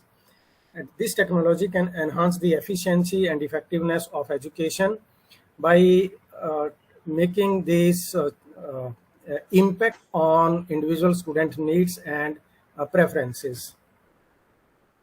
So in this case, the teachers, they stand to benefit tremendously from these technological advancements, and generative AI can automate repetitive tasks such as grading assignments, allowing teachers to focus more on providing personalized guidance and mentorship to students. It can also assist in curriculum development by analyzing vast amount of educational data and providing valuable insights into student performance and learning patterns. Moreover, these generative AI can offer real-time feedback, helping students identify areas of improvement and allowing teachers to intervene promptly. So what we need is that this human connection and empathy, because as we embrace these technological marvels, we must also consider the ethical implications of AI in education. We need to ensure that the use of AI respects the principles of fairness, transparency, and accountability. While AI can significantly enhance learning, balancing human interaction and technological innovation is crucial. Here, we as teachers play a vital role in creating a nurturing and sportive learning environment, and we must not let technology overshadow the importance of human connection and empathy. Additionally, the ethical use of AI in education requires us to address data privacy and security, and that's why we had a fantastic session yesterday. safeguarding students' information, ensuring responsible data usage should be paramount. Establishing clear guidelines and regulations to protect student privacy while harnessing the benefit of AI-powered educational tools is essential. Just now, before this valedictory session, Professor Pant spoke about National Quantum Mission, and as UGC has issued a notice urging higher education institutions to create awareness about this National Quantum Mission among the faculty, researchers, students to acquire benefit from this mission. So this initiative is anticipated to speed up the quantum technology-led economic growth, strengthen the national ecosystem, and position of India as a global leader in creating quantum technologies applications. So we can see that incredibly, generative AI technology holds immense potential for transforming education. It can empower us as teachers, enhance students' learning experiences, and unlock avenues for knowledge dissemination. However, we must approach these advancements cautiously, emphasizing ethical considerations and preserving human values in education. By embracing technology while upholding ethical standards, we can create a future where education is more accessible, personalized, and impactful. And I want to show this image which has been shared in one of our Learning 320 group. You all know about that psychological principle. You can take a horse to the pond, but cannot make it drink water. So in terms of generative AI, somebody has created it that you can lead a human to knowledge, but you can't make it think. So thank you so much for the opportunity for me to interact again with all of you. Thank you. You can also briefly say what kind of technology used in this FTP program.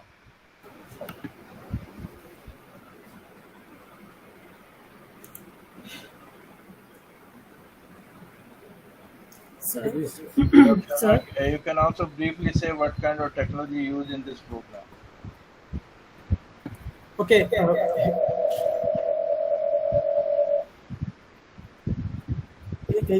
In this FDP, we try to make use and understand and develop the expertise among various faculty members from various fronts. For online education, there are three important things. One is to have an understanding of a platform where the content can be mounted. So we had an understanding of various kind of learning management systems, and then we need certain tools, certain platform for which we can have synchronous live interactive programs. So we had an understanding of various web conferencing tools. And in addition to that, the third component is that about how we can create content. So the various tools creating text-based, image, audio, simulations, and like those, either as a non-AI based tools or AI based tools. Those technological advancements, they were also practiced, and we are very happy to inform all our learned members here that our participants, this workshop, I can say that it was a real outcome-based workshop in which when the resource person was sharing their knowledge, the colleagues, they were contributing, and at the same time, they were also generating or creating their own, like if it is to be some content generation that was done by them, they shared their resources, and we hope that they will be available to all of them for future reference. Thank you. Thank you, sir. Thank you so much for sharing your valuable inputs with all of us. And now we are proceeding towards the report presentation for the entire sessions which were conducted in this 1 week online national level faculty development program. And I will formally invite our program coordinator from Lakshmi College, Dr. Anita Malhotra, and the program coordinator on behalf of Indian Colleges Forum Seats, Dr. Reshma Watts, to present their reports jointly. Anita ma'am, Reshma ma'am, I welcome you. and I'll invite you to present the report of the sessions. Thank you, Pracheta. Good evening. Am I audible, Pracheta? You're perfectly audible and visible as well. So good evening, our chief guest, respected Professor Kavita Sharma, esteemed guests of honor, Professor A.K. Bakshi, Professor Jaswinder Singh, Program Management Advisor, respected Professor D.D. Sharma Sir, Program Director, respected Professor Pratyush Vatsala, Program Technical Advisor, Dr. R.C. Sharma, Program Coordinator, Dr. Reshma Vats, members of Organizing Committee, and dear participants. I welcome you all once again to this valedictory session of FDP. It is my pleasure to co-present with Dr. Reshma Vats the report of online faculty development program on Higher Education 4.0, making teachers future ready. The much anticipated and awaited online faculty development program on Higher Education 4.0, making teachers future ready, was organized by Lakshmi Bai College, University of Delhi, and Indian Colleges Forum SEED in collaboration with Guru Angad Dev Teaching Learning Center under the Pandit Madan Mohan Malviya National Mission on Teachers and Teaching, Ministry of HRD, Government of India. The objectives of FDP were to deliberate on the aspects of implication of Higher Education 4.0 on the future role of teachers of higher education, to discuss newer methods of tools of teaching learning process with a focus on implementing NEP 2020, and to discuss and equip the teachers to meet challenges before higher education in AI age. In terms of methodology, the contents relevant to the course were uploaded on the Canvas LMS. The participant and resource persons had access to it. 12 eminent resource persons presented highly informative talks employing diverse teaching pedagogies to engage and interact with the participants in 16 sessions of 90 minutes each over the 6 days. All the sessions were recorded and the recordings were made available to all the participants. The inaugural session was initiated by playing a pre-recorded video containing the inaugural address by General Director of GAD-TLC, Professor Vimal Rar. Thereafter, another pre-recorded video was screened containing the vision and mission, statement of purpose, the glorious background behind setting up Teaching Learning Center, the previous goals achieved, and its relevance and foresight for the future of teaching in the age of digital innovations and interventions. In his inaugural address, Professor A.K. Bakshi, Chairman Advisory Committee of GAD-TLC, spoke on quality education in India in the 21st century, challenges and opportunities. He stressed on inculcating emotional intelligence and, most importantly, how not to feel demotivated by the upcoming challenges of a digital interface, but to accept the reality and progress with it. He discussed the importance of practical, skill-based knowledge, student-centric methodology, the goal of competency, and outcome-based education, thinking, innovation, and creativity. Furthermore, online examination and ICT-based pedagogy were discussed, the threat of robotic intelligence replacing teacher, research taking over teaching process, proficiency in terms of being tech proficient, and regular professional development in terms of FDPs and refresher courses were also emphasized. Lastly, he motivated the participants to go beyond building one's capability and focus on building one's own personality, which is more proactive and self-sufficient. Professor Bakshi's presentation was uplifting, and the faculty members felt invigorated after interacting with him. In session 1, Professor G.D. Sharma started his talk on challenges of higher education in Fourth Industrial Revolution, Education 4.0, in a warm conversational mode, and traced the history of Industrial Revolution. He described how research and scholarship came into prominence with the Third Industrial Revolution, and how all of these ultimately resulted in the development of computing sciences, and interdisciplinary approach was reintroduced, facilitated by more machine and automation-based innovations. Neural network as a part of computer science, inclusion of the internet, and developing electronic science also facilitated a widening framework of knowledge. He concluded that in view of the larger issue of society impacting the world, we need to restructure research and education and face the dilemma of including artificial intelligence and enabling technology in a constructive way. The next two sessions were conducted by Professor Ramachandran, who stressed on the changing role of teachers who are no longer just information providers, but need to play multiple roles such as content designers, pedagogy experts, and assessment specialists. The session highlights the need to focus on building skills of students such as problem-solving skills, critical thinking skills, and reflective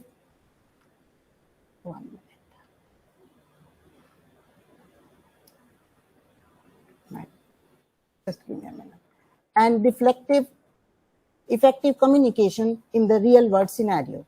A significant emphasis was also placed on the importance of creating a multidisciplinary learning environment. One minute, my computer is hung up. Sorry. A significant emphasis was also placed on the importance of creating a multidisciplinary learning environment to offer the students a well-rounded education. This approach helps the students to develop a broader perspective, critical thinking skills, and ability to connect knowledge across different domains. The session stressed on the significance of making teachers future-ready to meet the evolving needs of students in a technology-driven world. Creating a multidisciplinary learning environment and focusing on skill development emerged as the key strategies for ensuring holistic growth of students. On day 2, Dr. Srinivas took 2 sessions on aspects of online teaching and teaching platforms, as well as on systems of online evaluation. He began by connecting national education policy with personalized adaptive learning platforms as it would accommodate access, equity, innovation, and creativity. He stressed on the blended model, where the role of teacher transforms from a mere guide to creator, designer, and supporter, and the role of online learner is to become proactive, responsible, and self-driven. Various LMS platforms such as Google Classroom, Moodle, Canvas, Blackboard were introduced and explained. State-specific ICT initiatives in teaching and learning were also introduced. Creative Commons Search, YouTube Filter, Google Advanced Search were explained. The flipped classroom in blended mode of teaching, multimedia content creation using PowerPoint, Prezi, Google Slides, video editing software using OBS Studio, screencasting devices such as Loom, Screencast-O-Matic were demonstrated. Many free open source tools such as Audacity, online collaboration tools such as Jamboard, shared documents such as Google Drive, OneDrive, assessment tools such as Google Form, Kahoot, Quizlet, formative assessment tools such as Meeting Pulse, WebEx, and various education games were also introduced. Both these sessions were highly interactive and equipped the participants with the skills for online teaching and assessment, which are very, very relevant in the current scenario. Dr. Ramesh Sharma conducted an informative session on AI tools for higher education. The session provided the participants with hands-on experience and practical demonstrations of various AI tools, highlighting their benefits and importance in the educational context. The participants were introduced to note-taking and summarizing tools such as Otter AI and Anyflip.com, grammar and language learning tools such as Grammarly, Gunning Fox, and Duolingo, AI tools for research such as Casper Chrome extension, Umata, Research Buddy, and NoPlac for data collection, analysis, plagiarism checking, and literature review for facilitating efficient and accurate research outcomes. The session emphasized on the importance of embracing AI tools to augment teaching and learning experiences, equipping the participants with the necessary skills and resources for success in the digital era. On the third day of FDP, Dr. Snehal Moge delivered an enlightening session on artificial intelligence and specially focused on ChatGPT. She provided an introduction to AI, emphasizing its growth and significance in modern society, and highlighted the diverse branches and types of AI, including neural networks, pattern recognition, image processing, and expert systems. These branches enable machines to simulate human-like intelligence and perform the task with accuracy and efficiency. The discussion on consciousness in robots and the ethical dilemmas associated with AI emphasized the importance of responsible AI development. The session sparked thoughtful conversations about the future of AI and its impact on society, fostering a deep understanding of potential benefits and challenges that lie ahead. Thereafter, Mr. Kapil Budhia delivered an insightful session on applications of AI in higher education.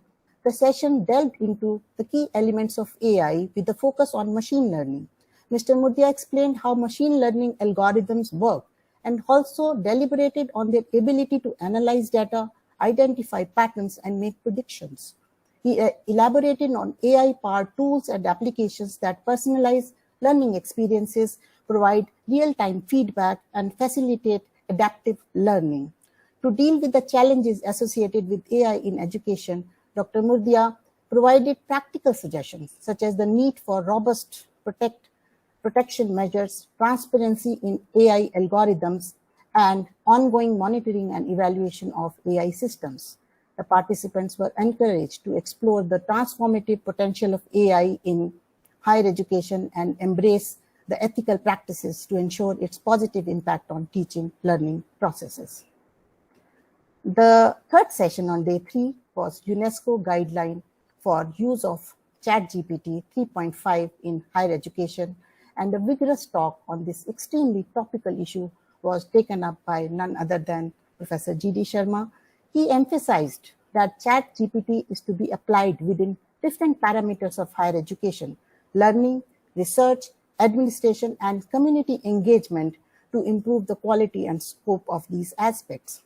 However, due to its invasive nature, it could have unethical implications. The serious concerns over the use of ChatGPT were explained as it has threatened academic integrity, imposed a lack of regulation, raises privacy-related issues, and most importantly, it cannot distinguish between good and bad, right and wrong, true and false.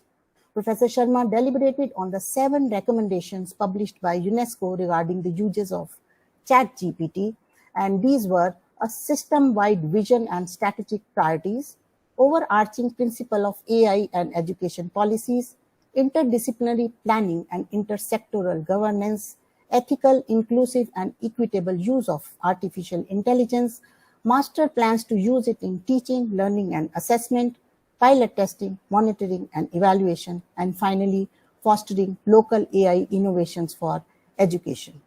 The talk was well received with much enthusiasm, and it was greeted with many queries, questions, and observations regarding the implications of ChatGPT in higher education. So thank you for your listening. And now I request Dr. Reshma Vats, Program Coordinator, SEED ICF, to share the report of FTP 4th day onwards. Over to you, Reshma. Thank you. Thank you so much, Professor Malhotra, for sharing the report of the first 3 days. We are grateful to you. So I will carry on from where Professor Malhotra has left. I will be narrating the rest of the 3 days report with all of you. So here I go. On the 30th June, session 1 was taken by Dr. Rashmi Jain from Jamia Millia Islamia. She is Associate Professor in Department of Social Work. The session was on the topic Reaching Out to the Community. Dr. Rashmi informed participants that community engagement provides a space for inclusive dialogue towards knowing and co-owning the processes thereof. Community engagement in higher education should provide a platform for interacting forms of knowledge to promote inclusivity and partnership in knowledge development. And therefore, an attempt should be made to square society's knowledge with that of higher education intellectuals. Development of an inclusive community of practice and the notion of society as knowledge keepers was affirmed. Practicing in good faith in higher education context means challenging traditional notions of strong and weak knowledge and transforming in the manner in which we view knowledge development processes unfolding. Dr. Rashmi strongly proposed the revisit and reconstruction and consideration of epistemologies introduced by previous scholars such as reflection in action, development of community of practice, communicative dialogue, and argued that attempts should be made to bring all these great ideas to good praxis in the field of community engagement in higher education. Thereafter, we had session by Professor Bakshi, and Sir spoke on the topic Sustainable Development Goals and Education. The 2030 Agenda for Sustainable Development is a plan of action for people, planet, and prosperity. It comprises of 17 Sustainable Development Goals, and these goals are indivisible and encompass economic, social, and environmental dimensions. SDG 4 focuses on education and aims to ensure inclusive and equitable quality education and promote lifelong learning opportunities for all.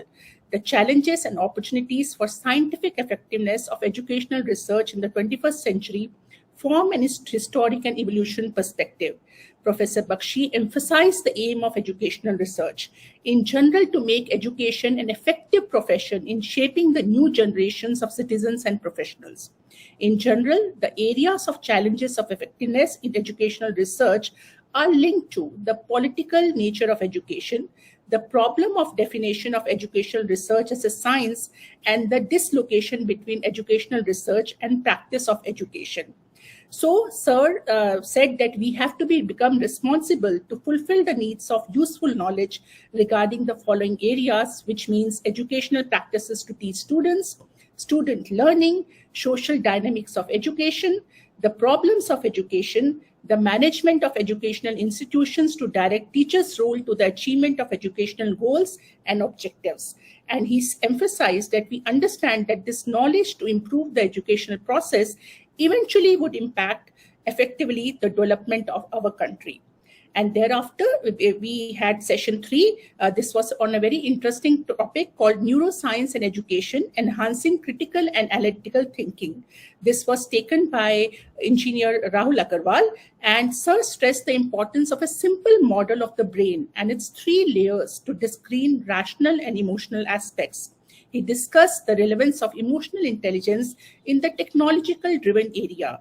He raised quite a few pertinent questions in the beginning and strived to present the potential reasons why humans choose to act in the precise way. Engineer Agarwal explained neurons, neurotransmitters, and neuroplasticity to comprehend the functioning of the brain. He too explained scarf model and demystified several neuromyths. He further argued that the brain is at the center of educational practices. Until we do not understand in its entirety our dispositions to educate ourselves and others will lack the foundation. It is complex in nature, and no AI tools or robots can categorically enhance such complexity in its functioning. Therefore, AI may appear as threatening to humankind, but displacing the human brain from the center position is no goal to achieve of any technology. And thereafter, the next day, that is 1st of July, the first session was taken by Professor Haritma Chopra. The topic of the session was Linking Education to Society Through Research, the Concept Practice of College. So the session aimed to provide valuable insights and knowledge on having a research club in undergraduate college. The speaker extensively talked about the process of having such a club from inception in the college. She took an example of her own college, which is Maitri College, by providing some of the initiatives such as the summer internship program, annual research program, and many others, and demonstrated various ways and benefits of installing research attitudes in undergraduate students. Professor Chopra delivered an insightful presentation on how to develop research attitudes among students and to lay the foundation for higher education. She further argued for prompting research-based learning and how each academic institution must create a research-friendly environment. She demonstrated that if we provide a conducive environment for students, they would eventually develop self-discipline for questioning and research that can turn out to be a meaningful projects in future. An institute must foster such projects. She explained her initiative in Maitri College for developing research attitudes among students and faculties. She chose an inclusive process in accommodating many students. For greater exposure, Maitri College collaborated with institutions par excellence, and not only in India but also from abroad. She presented a detailed report on various research projects and their outcomes, and how those projects motivated new students to join the club. She further explained about various journals and magazines of the college to demonstrate the caliber and seriousness of the students for research. She showed the diverse themes and various topics their journals and magazines have accommodated. She urged all the participants to inculcate such a research attitude in students in our respective institutions to prepare them for the future. The talk was very, very motivational. And thereafter, we had another talk by Professor G.D. Sharma ji. Sir spoke on the topic research for enhancing quality, relevance, and contribution to society. Sir delivered an insightful presentation on this topic covering key concepts, methodologies, and recent developments. The presentation was accompanied by various examples, challenges, and relevant case studies to enhance comprehension and engagement of the participants. Professor Sharma emphasized on including research clubs in undergraduate colleges that aim to promote and facilitate research activities among undergraduate students. These clubs provide a platform for students to explore their research interests, collaborate with peers, and engage in scholarly activities outside of the classroom. The session aimed to provide valuable insights and knowledge on having research clubs, developing research attitude among students. The talk explored challenges in having such a research environment by engaging participants in interactive discussions and fostering intellectual growth. And research clubs need to organize various activities such as workshops, seminars, and conferences to foster a research-oriented culture on campus. They may also facilitate mentorship programs where experienced researchers or professors guide and support students in their research endeavors. These clubs can cover a wide range of disciplines, including sciences, social sciences, humanities, engineering, and must include various Indian languages as well. He further focused on the lack of ground-level data and suggested to include undergraduate students after some relevant training for collecting ground-level data. This will help us have real-time data, and we must include new technologies to process data. In no time, we can produce substantial, research findings from this undergraduate research, which will boost confidence and prepare them for higher education. And thereafter, we had session by Dr. Vandana Gulia. She spoke on the topic social media and social dilemma, be cyber wise, a very, very important topic for the day. And the beginning of the latest technologies have always presented an early challenge for society, the education sector, and law enforcement agencies. Government and our educational system should take proper strategies and techniques about protecting everybody from cybercrime.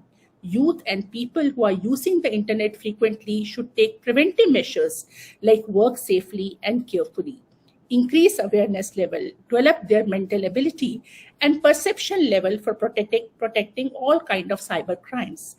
The need of the hour is to make individuals aware of cybercrime and cybersecurity and give them the tools and knowledge that they need to protect themselves. Cybersecurity is also considered a digital pandemic, as many people have started working online for the very first time. Along with the awareness of cybercrime, various studies have also found that youth were involved in cybercrime such as online drug trafficking, cyber stalking, online hacking, identity theft, child pornography, etc. So the session was extremely useful. And I wish to tell you about the session which was held today by Professor M.M. Pant. He spoke on the topic future challenges before teachers. So even his session was very, very interactive. Spur spoke widely about developing a science of learning. He said it's very, very important to understand this science of learning. He said that merely having technology will not help. We need to understand learning pyramid and pedagogy of learning. We need to understand and observe what is happening around us in the classrooms and become researchers. He quoted Thomas Lewis and Carl, and said that it's very important for all of us to understand the concept of active learning, and all new learning should be implemented in practice. Sir told us about the various new technologies like the augmented reality, virtual reality, technology of blockchain, and he emphasized that the time has come that there is a paradigm shift, and he also shared the word view regarding that. And thereafter, there were many questions from the participants regarding teachers' autonomy, and Sir said to all of them that it's very important to have open and it's very important to differentiate between open and closed mindset. So it's important for teachers to develop an open mindset. And he told us about various technological tools like AI and Chat GPT. He shared very, very pertinent information with all of us regarding National Quantum Technology Mission, which means the time has come that we need to think and learn about quantum technologies, quantum computing, quantum machine learning, and quantum communication. Thereafter, we were blessed to have Professor Jaswinder Singh Ji from Khalsa College. Sir also spoke about transformation of education, and he emphasized on transforming assessment systems. He said that we have to change ourselves with the changing times, and the time has come to embrace technology and make judicious use of technology. Thereafter, we had Professor R.C. Sharma ji. He's associate professor in Ambedkar University. Sir showed us the very nice presentation, a video, and also emphasized that, we have to make judicious use of technology and unprecedented technological advancements from first to fourth industrial revolution. And it's a time that the time has come that we have to understand the wonders of modern technology, which is transformative.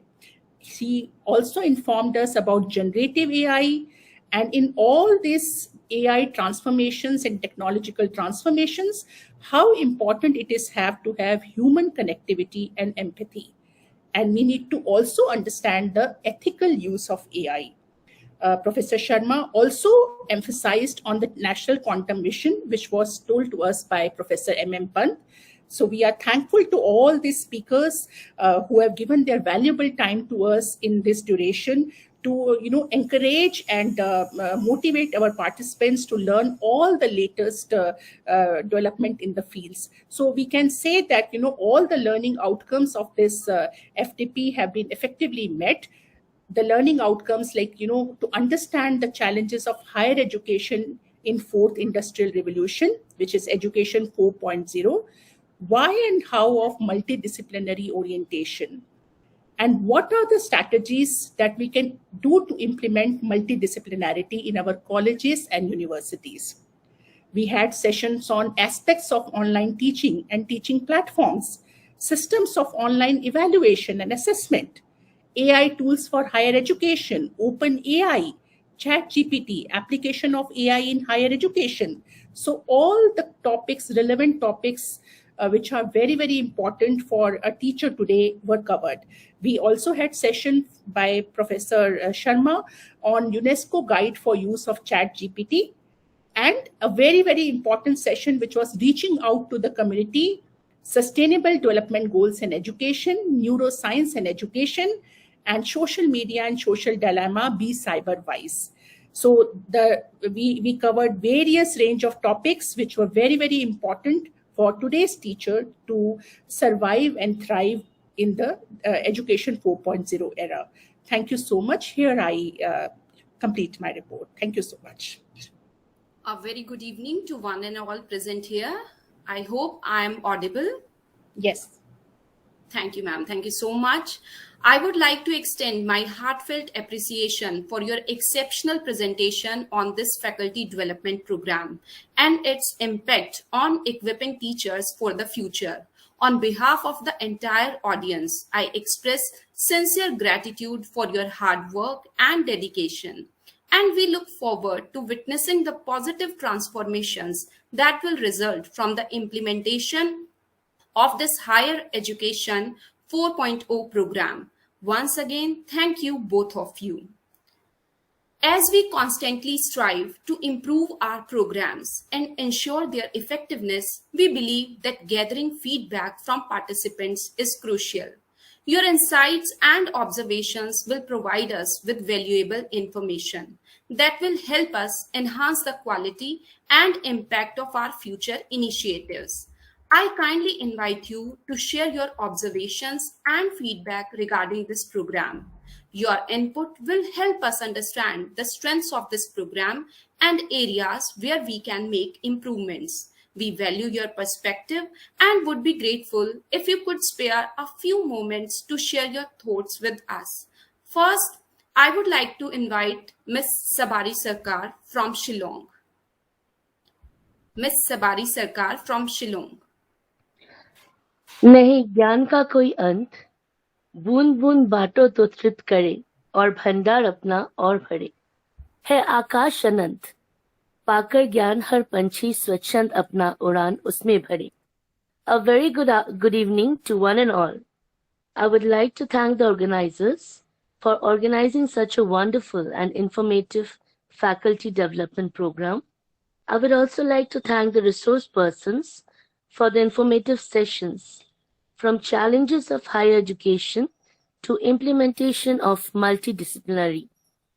The trend of online classes, which started during COVID period, we came to know many good and useful sides of it in the session on online teaching and teaching platform. Research and how it can contribute to the society was a very nice session. We heard about neuroscience and education, where emotions, intelligence, development of different skills, enhancement of critical and analytic thinking were discussed. It was a very nice session. Nowadays, we get calls, messages, mail for loan, KYC, etc.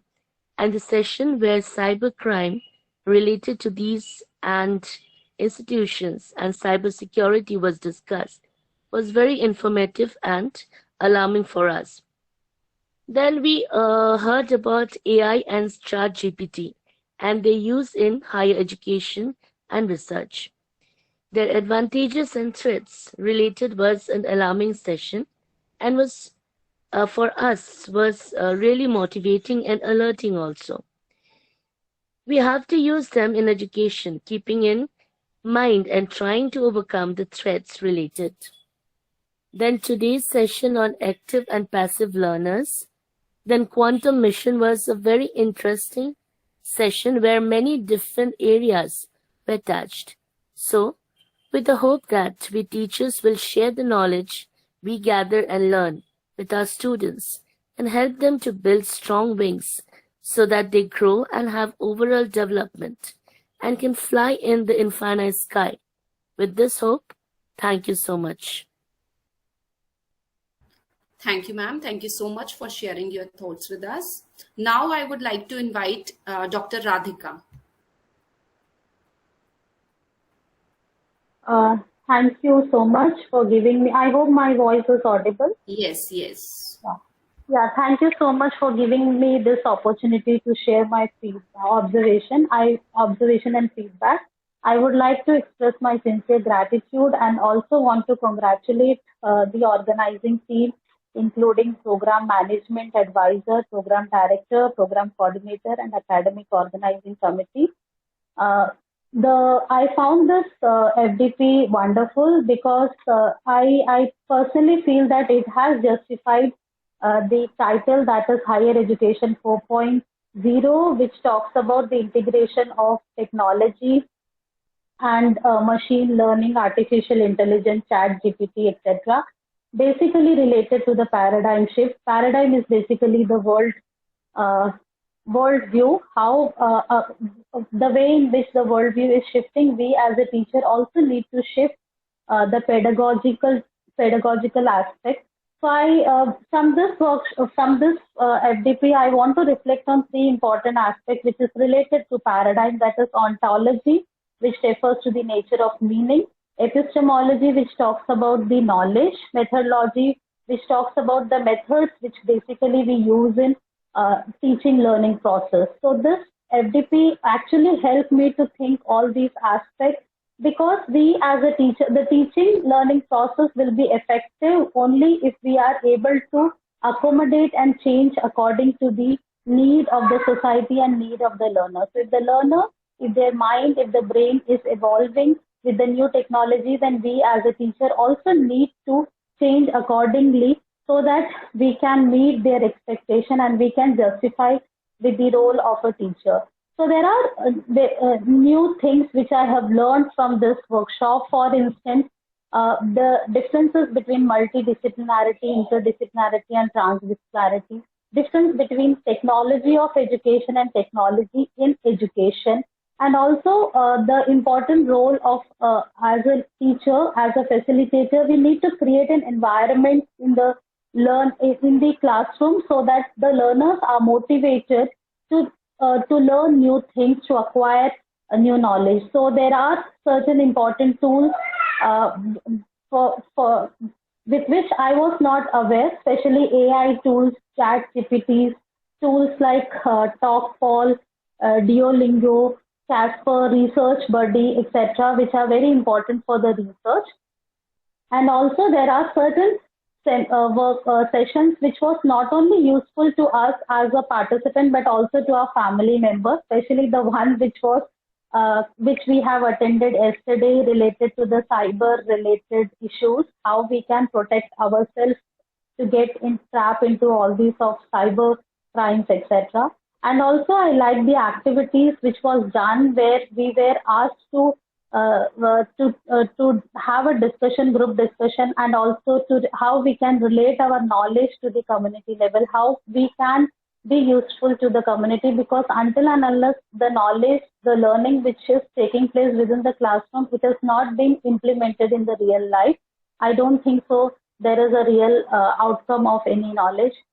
There are some of the interesting sessions like session on neuroscience and education, where we talked about emotional intelligence and also the concept of research club. And the one which we have attended today by Professor M.M. Pant, which talked about, and basically the pedagogy, the interaction was very helpful in terms of storytelling session, and we learned some of the important concepts from that session also. Overall, it was very good. It was a very effective.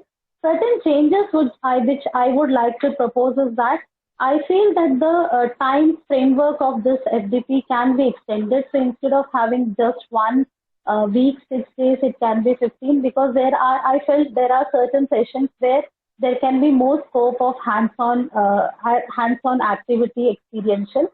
Apart from this, overall the program was very effective, successful. I would like to express again my sincere gratitude and want to congratulate all the organizing team and all the people who are involved in, and all the participants also, because there are certain things which we have learned as a participant. Thank you so much for giving me this opportunity. Thank you, Radhika. Any other participant who wants to share his or her experience of this FDP? Thank you, Priyanka. Yes, sir. Yes.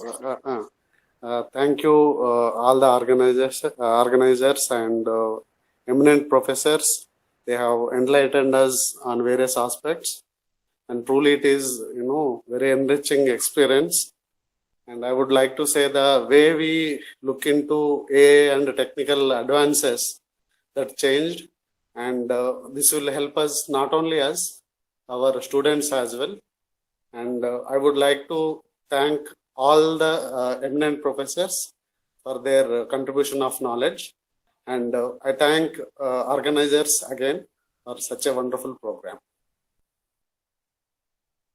Thank you so much, sir. Dr. Amita Malhotra. Good evening, one and all.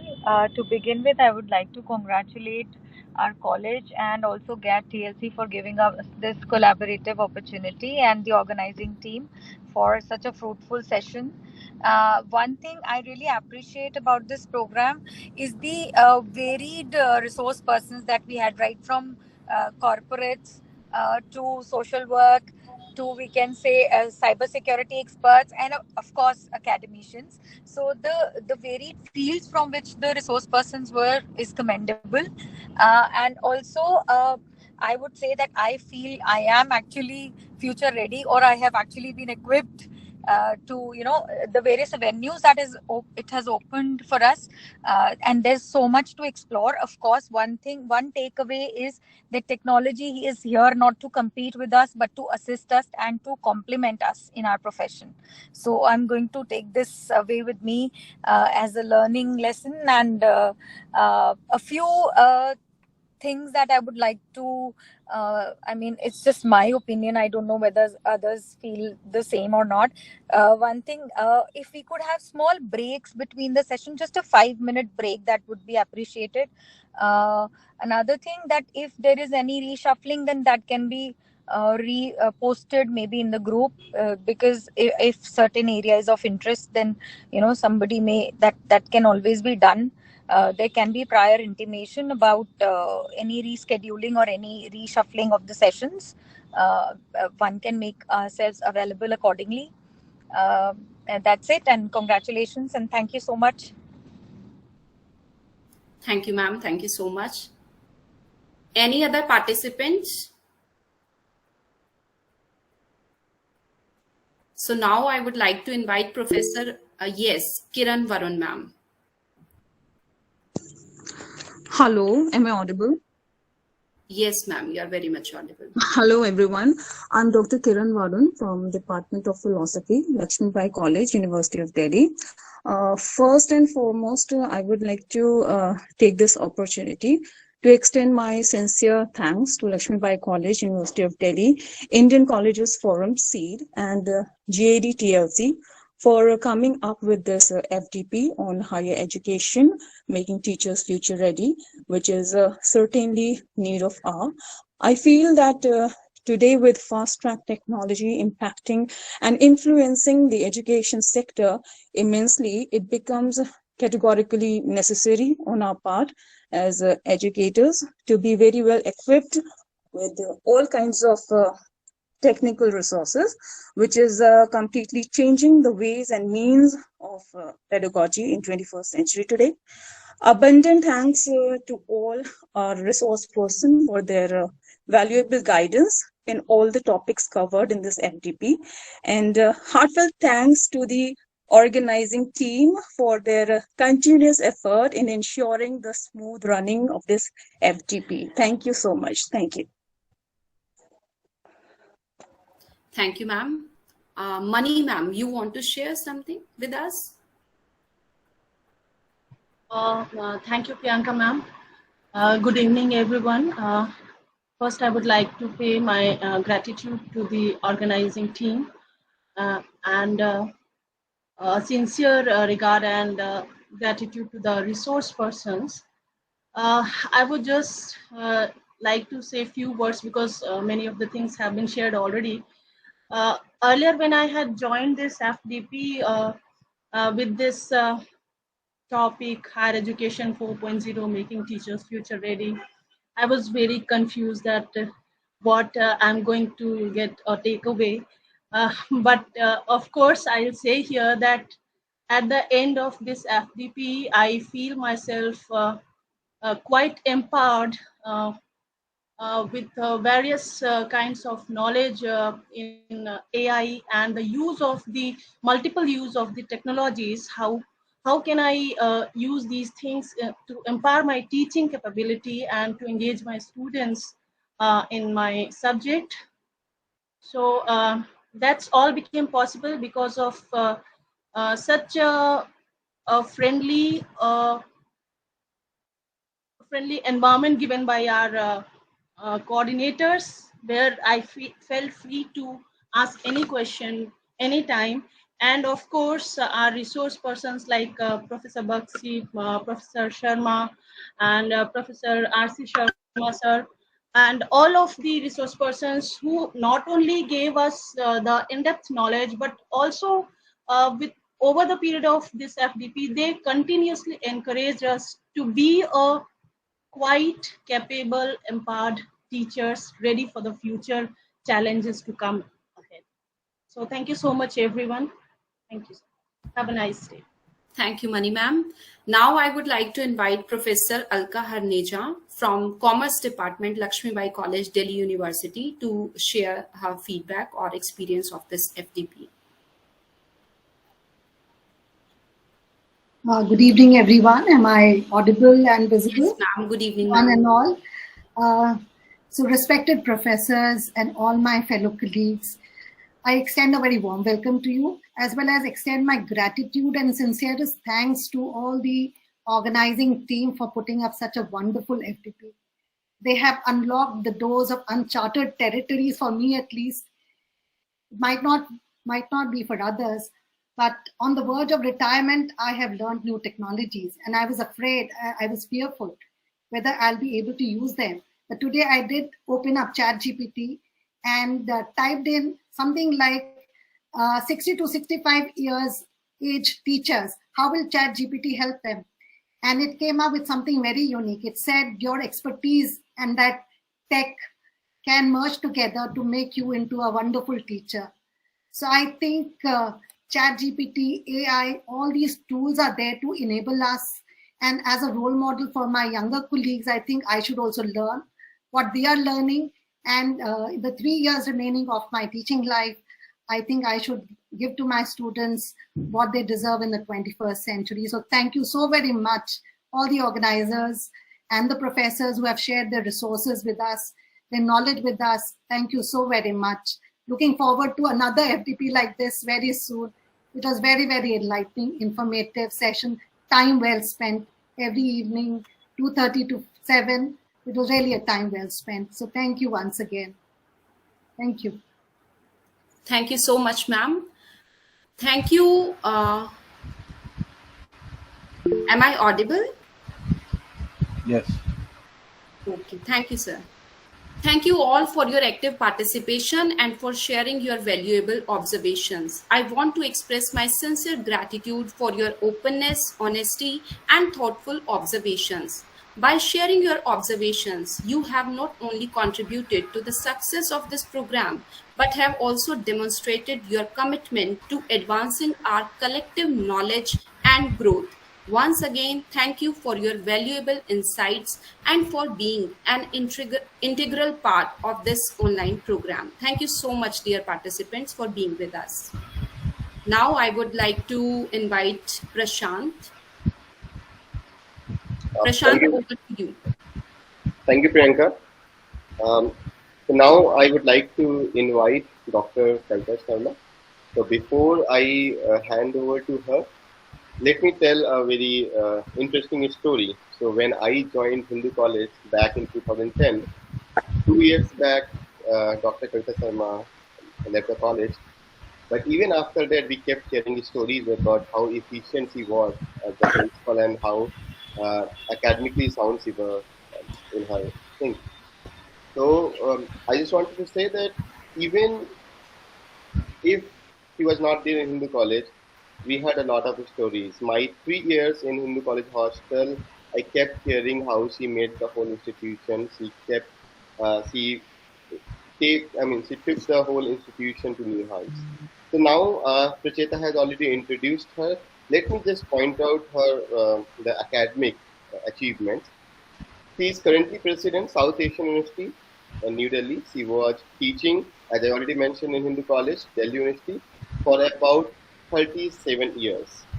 He was also a student of the same college and finally served as its principal for 10 years from 1998 to 2008. He was then director, Indian International Center, New Delhi.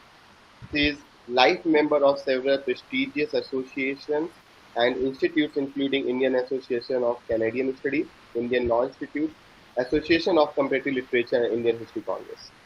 He has been a recipient of Indo-Canadian Shastri Fellowship twice, and has also been awarded the Fulbright Scholarship New Century Scholar for research on higher education in the 21st century, access and equity by J. William Fulbright Foreign Scholarship Board.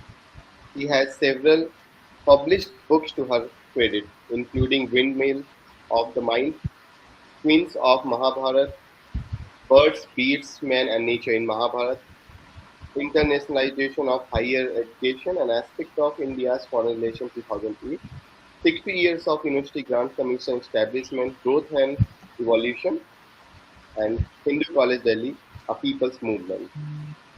He has also contributed extensively to research journals and participated regularly in seminars and conferences in India and abroad and subjects ranging from our higher education, gender issues, diaspora, and Mahabharata. I again invite and welcome Dr. Kavita Sharma. We are really fortunate to have you here at our farewell session. Now over to you, Dr. Sharma. Thanks. Thank you very much, Dr. Prashant Kumar, for those. What shall I say? I feel humbled at your words. But Hindu college is in my blood. I think no matter where I go, it will always be Hindu college. Yes, sir, yeah. please go. Professor G.D. Sharma and wonderful colleagues whom I've just heard speak. You obviously had a wonderful 1 week discussing AI and other related topics of pedagogy and research connected with it. I have come here as in the last minute, 5 minutes before your session began. So I can only share with you a few thoughts of mine. The pandemic catapulted us into using online learning. And I think this was, with all the tragedy it created, it was a mixed blessing. Because if we had been left to ourselves, we would have debated it for years on end before we would have taken to it. But we were thrown into the deep end, and the teachers had to undergo a huge learning curve. Because everyone was used to chalk and talk. Now you have to communicate everything online. So how do you do it so as not to lose the attention of the students? I know many students would just switch off their cameras and would be roaming around here and there and not paying attention to what was going on. So it was a big learning curve. And then so many platforms have been mentioned, how to put forward pictures, how to put clips of talks or music or whatever else you were speaking about. So it was a huge learning curve. But we are back to our classrooms.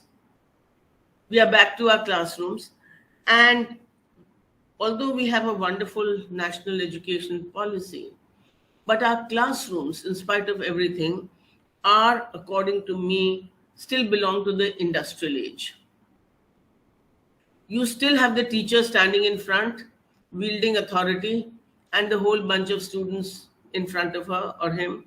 And this in itself creates an unequal relationship. Now, the teacher is supposed to be the fountain of all knowledge there, and she gives all kinds of information, and we find a lot of students bunking class or doing something else, because today information is so readily available. AI is already with us. ICT is all over us. We cannot live without ICT. Even the phones that we carry. And have we got addicted to the phones? Yes. If we don't have our phone for about 10 minutes, then we are looking around for it. Where's my phone? It's like a mini computer that we are carrying, and immediate knowledge or immediate information, I wouldn't say knowledge, immediate information is available to us. Our exam system is again of the industrial age, because there is a set syllabus and we are supposed to know that, and we are supposed to answer questions on that.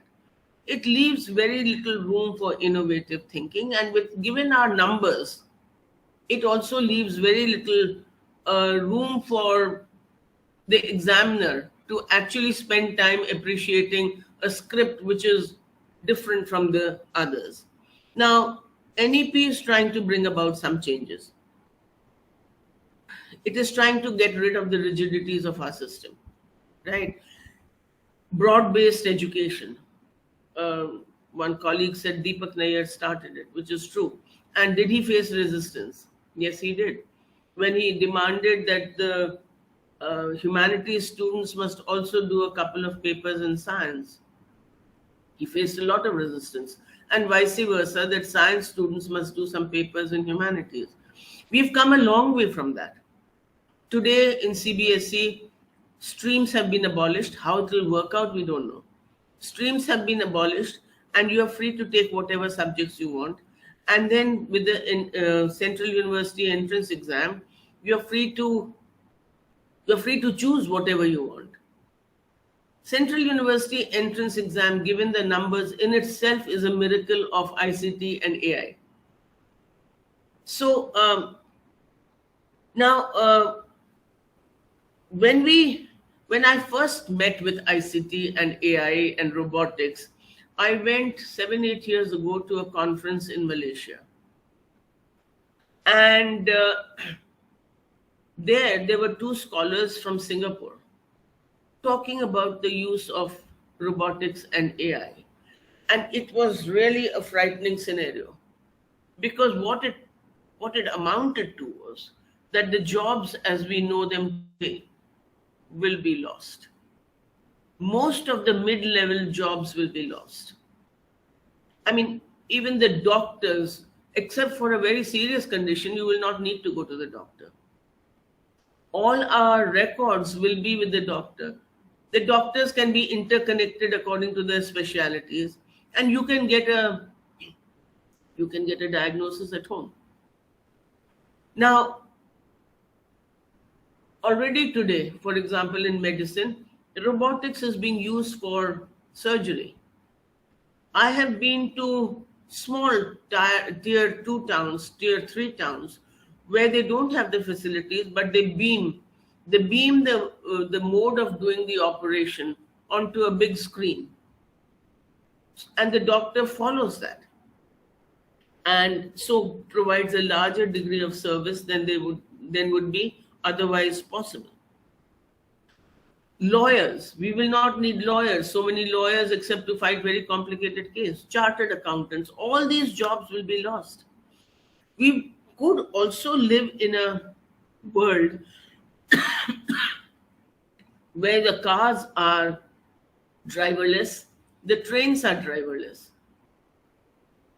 And for that, you need a different kind of a network of roads and skills and capabilities. We just saw the huge tragedy in Odisha. Part of, I think, not having enough capability in ICT. We can computerize everything, but we need to have the skill to be able to use it. Now, technology, like all things, is a double-edged sword. Technology in itself, you can argue, is neutral. What use you make of it is most important. Are we going to end up creating Frankenstein, where nobody will talk to anybody, nobody needs anybody, we are just isolated because everything is on our phones or on our homes? AI-enabled homes. You walk in, the door will open on itself, the lights will come on their own. You just have to shout to Alexa or Siri or something, and the toast will be made. So I actually went to a hotel in China where I was petrified, because it was so enabled. You know, you just had to sit there, and I didn't know how to open the windows, the blinds. They would just come on their own. The washroom would just open on itself. And I was really petrified for a little while.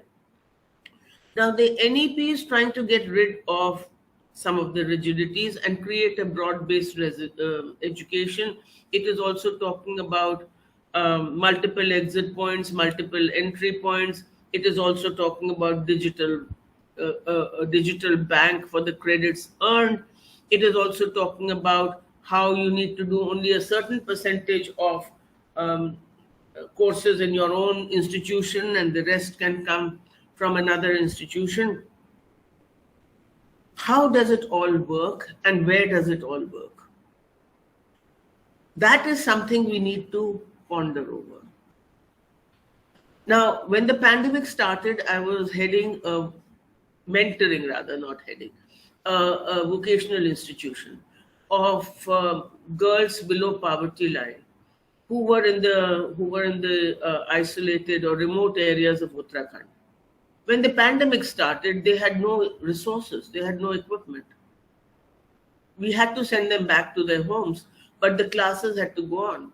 As in China, when this happened, the authorities said the schools are closed but not learning. So the learning had to go on, but they did not have phones, they did not have tablets, they did not have connectivity. So what I'm really trying to say is, in India, with our diversity, with our unequal development, with our lack of infrastructure, what I worry about is, will we create a section of elite society which has access to all this and masses of people who have no access? And what will that do to the society? Of course, AI is really machine-based learning, and it can do a lot of things. It can give you information. It can take you through step-by-step learning. It can organize the learning. And but this can be, I read about somewhere in Bangalore, a school where you have a robot physics teacher. And the actual teacher, she was sitting behind in the last row of the classroom, trying to see how the robot teacher will work. Now, that's scary, huh? And then with this kind of knowledge, you can do wonderful things, like you can simulate. You know, we learn history, for example. Let's say we want to know about the plague. There was a lot of interest in the plague that in England that happened a few centuries ago. Not the flu plague, another plague that happened in England where people died. It was really a bubonic plague because of the rats and lack of hygiene. Now, someone had made a program which simulated the London of that time, 4 centuries back London. And what were the lanes, by lanes, what was the state of hygiene, how were the rats dying, how were the people dying. Now, with that kind of a simulation, we will never forget it. So it can be used to do very many things, which mere chalk and talk, or even showing films on it. Films will have a better impact, but the real simulation of the subject can have a tremendous impact on the minds of the young people. Now, what will also, the NEP seems very progressive to us. But now there are institutions, I know in USA, where if there are 20 people in a class, all 20 sit with their computers, but they're all doing different courses. They're doing courses from different universities on the same subject, but they're sitting together. They can choose their own courses, and they just have a common room to come together and work on their computer on that. Now, what does a teacher do when there are 20 people, let's say, doing 10 different university courses? What is the role of the teacher? So obviously the role will have to change from imparting knowledge to facilitating that knowledge. And much wider knowledge about what is happening in different parts of the world. And how do we make use of it? Because our students will go ahead and do it. Now, I've always had 2 hobby horses. One is multidisciplinarity and the other one is internationalization of higher education. And for years, I was told why it should not happen. And that I talk elite. I'm very happy to see that it is happening whole hog in the new education policy. Joint degrees, dual degrees, full use of technology is envisaged. So online courses have been there for ages. IGNOU has had a very wide reach in the entire world. So now this is being extended. So of course, as I said, again, it will lead to the thing, how many institutions will be able to use it? And when we make these policies, we will have to think on what do we do with institutions that cannot make it. Right. Now, with so many jobs that will be lost, we don't know what will arrive. Since we don't know what will arrive, how do we make our students ready? We can't. Because we don't know what the nature of the job will be, what will be the skill required for that job. We can only go up to a certain point and make facilities available for that, for the making the student ready for the job. But essentially what we have to, as teachers, since we are becoming a bit defunct on our giving of information, we will have to think of what should I inculcate in my student so that the student gets job ready for a job that we don't know will come. So these are the good old words that we've been spouting for a long time: creativity, innovation, lateral thinking. But now willy-nilly, we don't just talk about it in our conferences. We will just have to work on how to do that. So that when a new job, when a new skill arrives, the student knows how to acquire it, from where to acquire it, and how to become skilled in it. Because at that point of time, even the teacher may not know how to do that. So we will have to do fluidity of education. Again, something we've talked about for a long time. The industry and the universities will have to come together, and I'm glad to see it's happening. I'm also glad to see the UGC circular which says the practitioner professor who doesn't need a net, who doesn't need a whatever else that we ask for, PhD, net, etc. I would take a step forward and also integrate it at the back end. India is one of the most skilled countries of the world. You just have to see. And why do we confine our skills to only plumbing and electricity and carpentry and all the rest of it? And, computer. We have the best skilled people. Look at our crafts. Look at the precision in our crafts. Look at our metal work. Look at our paper work. Look at paper mache work. Look at our weaving. Look at our spinning. Look at our designing. And without any external aids, the guy just weaves it without going wrong. I mean, there is no blemish in it. It's the perfection.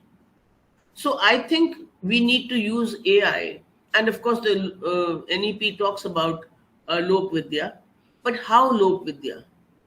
We need to integrate it through AI and create programs where we would actually be able to see how to go from the indigenous to the cutting edge research in a seamless manner. That's the challenge that we will have, and which now technology will make possible.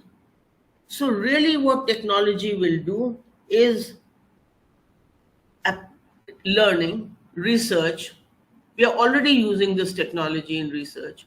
We are already using it in hazardous jobs. I mean, so far back as in 1974 when I went to Tokyo, where the construction work used to go on and on the roads, and you had to divert traffic. They didn't use a human being. They used a robot. This was so far back.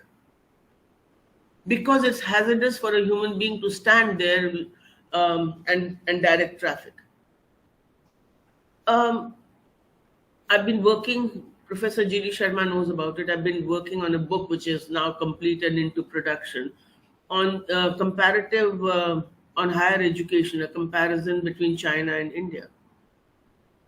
And 700 universities already have been tasked by the government to work on AI and cutting edge AI technology and make the country AI ready. We are still nowhere near that. But then maybe we should pick out a few universities who are at the top in our country and give them the task of doing this work and then disseminating it to the others. Now, before I end, the examination system. We've been talking about exam reform since the Woods Dispatch. Now it's 2 centuries. What, again, I don't have the answer. What exam will we do when people have, and this is not just what the NEP envisages in India, that you will do something from IP College and something from Hindu College and another thing from Lady Shri Ram College or whatever. You may end up doing courses from abroad, right? Now with the whole hog internationalization. How do you evaluate all this? And who evaluates all this? That, so these things will have to be thought through, and not just at the policy level, because we are very good at making policies. We don't do any implementation. I mean, our best policies, even our Kothari Commission was never implemented full scale. Which commission? Acharya Ramamurthy, so on. You can just go on taking names, and nothing was implemented full scale. So it's time that we put our noses to the ground and start functioning and start working. So what will happen with such disparities will be, as I said, and then do we dehumanize people with everything based on technology? So what will the teacher, we go back to the good old values, the teacher will have to talk of compassion, will have to talk of helping each other, will, those good old values, not defrauding each other online. We were talking of cyber security and all these things. So it's easy enough to buy equipment, at least for some universities and some organizations. It is very difficult to actually implement it. I'm glad this has happened, this workshop or whatever course has happened, because at least the awareness has been created. Of course, people will go back to their respective organizations, and then we will get into the usual wrangle of no resources, no money, no grant, no nothing. But we will be aware, and we will try to work towards the goal. Right now, what happens is when a policy is there, people are so, people reject it so quickly. Now there is no more scope left for that rejection, because the country's growth, someone mentioned Prime Minister, I was there at the closing of the centenary celebrations, will depend on the use of technology, on cutting edge technology, whether it is space research, whether it is deep sea mining, all these areas, so many different areas that you can talk about, will depend on our use of technology. And of course, the best is the most important is climate change. How do we prevent that? Sustainable development. I don't see any university here which has taken any steps towards sustainable development. I could be wrong. I'm out of the loop now. But what have our universities done for sustainable development to try to achieve those goals? Anyway, again, if we are serious about it, we will have to look at all that. And multidisciplinarity, Professor Yashpal used to talk about it years and years and years ago. He used to say, how do you think we worked in ISRO? How do you think we worked in the Bhabha institution? We didn't have all these things that you people have. He was my neighbor here in my sector, and he would talk about it. We just sat together, and because people from different disciplines sat together and had the culture of talking about the current research problem they were engaged in, we got multiple points of view, and we came up with very innovative things. So AI will only facilitate that innovation, because now you can do it so easily. So what I would like to say is that it has immense possibilities, it has immense potential. We don't have a choice but to accept it. We don't have a choice but to learn it and go ahead with it, make our students ready, otherwise they'll become irrelevant. Not only they will not be global citizens, far cry, they will not even be able to do anything in India. And so at the same time, we must be aware of its disruption. And I don't mean disruption in the way that we use it as a disruptive technology. In the societal disruption, it has the potentiality to cause. And also give a thought to how to minimize that, how to prevent that. Well, these are some of the thoughts I had. I have had no time to prepare for it. I was sitting peacefully and reading the newspaper when Professor G.D. Sharma said, in 5 minutes, you should be there. Of course, I have so much respect for Professor Sharma, and I know him for such a long time. I said, okay, I quickly changed and came here. But thank you very much for giving me the opportunity and listening patiently. I hope what I said made some sense in spite of my, rough and ready pouring it out from my own head. Thank you so much. Thank you so much, ma'am. Even your unprepared lecture has too many insights. And I must say that the way you have introduced the whole discussion on AI and how we and all the stakeholders of higher education needs to be prepared for artificial intelligence, as well as the tools that they are going to produce. Plus, the way you have mentioned that the simulation. So there will be many ways and many cases where we can simply simulate certain historical acts or then political situation. We can simply have and we can have a very direct direct conversation with the student. Plus, like if we also see the latest developments and latest article on metaverse, and if someone is aware of metaverse, like if someone is reading novels like Snowflake or Ready Player Go, and they are having a very broad imaginary conception of how our next world would be and how we can simply imagine our education system in that metaverse. And this is going to be very exciting and as well as very innovative. But at the same time, if all these things are there, it all depends on our IT and AI infrastructure. As you rightly pointed out, that even if there are immense possibilities and potentiality, yet there are certain challenges. So even if we are, if it all depends on IT and AI infrastructure, the first question is whose infrastructure. Second is that who can afford such an infrastructure. And then you rightly mentioned the challenge that will this kind of education be for elite only the one who can afford that. So these are also the certain challenges, and I think that we have received too many insights from your lecture. I really thank you for you finding relevant time, even in a very short notice, after the request by Professor Sharma. We are really glad to have you here, and I really thank you again. Thank you so much, Dr. Sharma. Thank you very much. Thank you, very grateful.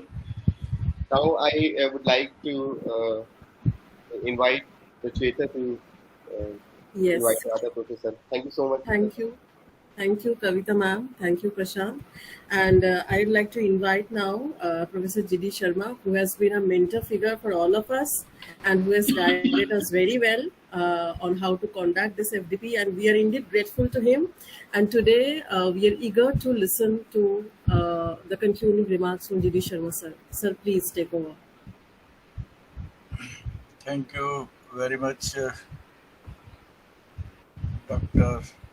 Sharma, Kavita Sharma. I'm beholden to you. And that shows your academic commitment and academic commitment to the colleges and college teachers.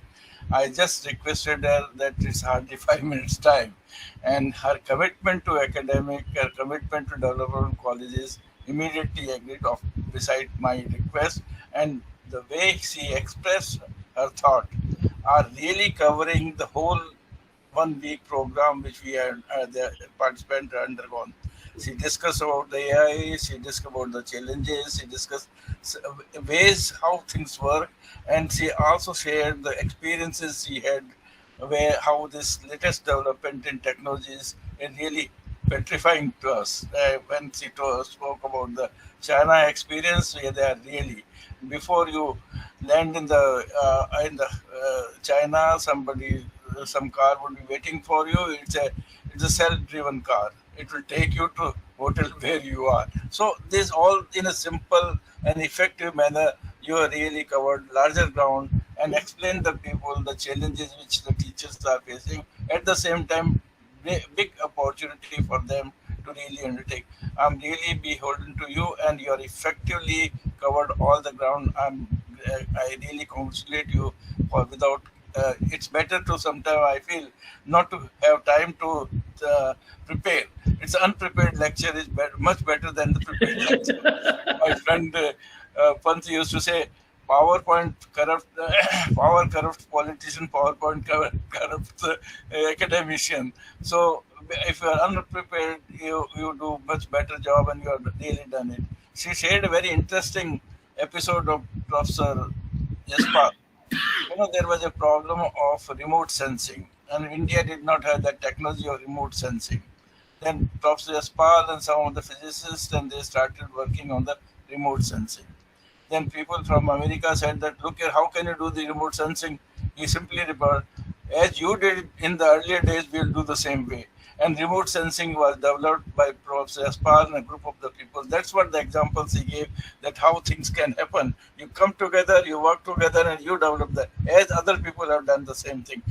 This episode, the kind of narration was really inspiring and motivating to the teachers who were present here.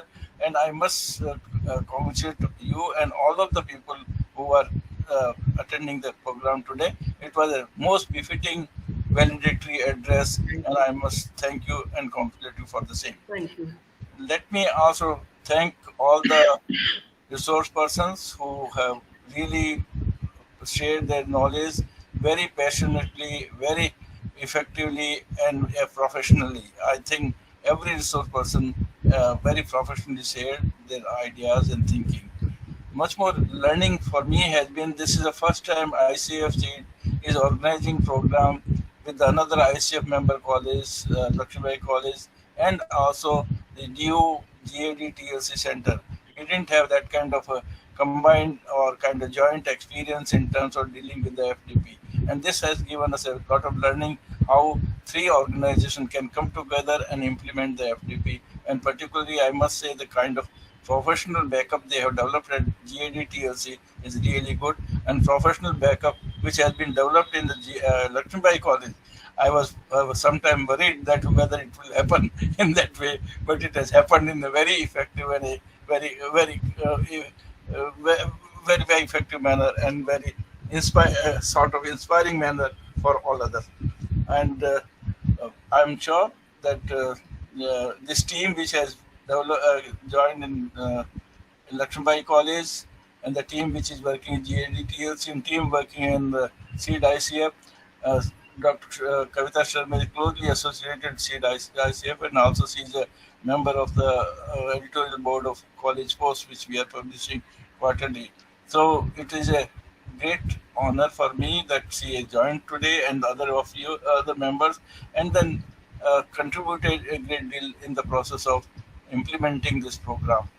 I would like to place on record the kind of a support and kind of openness with which the director of the program, Dr. Vasla, we just sat for a 15 to 20 minutes, and she said, we would like to have the FDP on this program. I said, what is the kind of thing on the higher education 40? I said, let's go ahead and do it. It was a 15-20 minute discussion with her, and things started working. So that kind of a way your leader in the college is working is really commendable. I must also congratulate her for making this possible happen. With these words, I'll now say that good thing to all the participants, those who effectively participated in this, and they have also worked on the technology which has been shared by many of the experts in this sessions, and therefore none of them have showed any kind of a resistance to learning. One of the good thing which I found that those who participated, they were very willing to learn and very willing to share their doubts and experiences, and they demonstrated a great deal of uh, uh, enthusiasm in learning. We have already got the feedback from you, and feedback is being analyzed. We'll be also giving you the test as agreed on 4th of July, and then I'm sure a kind of a basic understanding of how this program has worked, how to take it further, that will be also taken up. And I must thank all the people, team, Lakshmibai team, GADC team, as well as SEED ICF people who have sincerely and effectively worked to make this program a great success. Thank you. Thank you so much. Thank you so much, sir. Your presence and guidance throughout this program have been invaluable. Your expertise, wisdom, and unwavering support have truly made a significant impact on the success of this program. Your guidance has been instrumental in shaping the minds and futures of our participants, and I am confident that they will carry your wisdom with them throughout their journeys. Your passion and commitment are truly admirable, and we are all honored to have had the opportunity to benefit from your expertise. Thank you so much, sir. Now I would like to invite Dr. Pracheta Bakshi for a formal vote of thanks. Over to you, Pracheta. Thank you, Dr. Priyanka, and namaste, everyone. So here it is.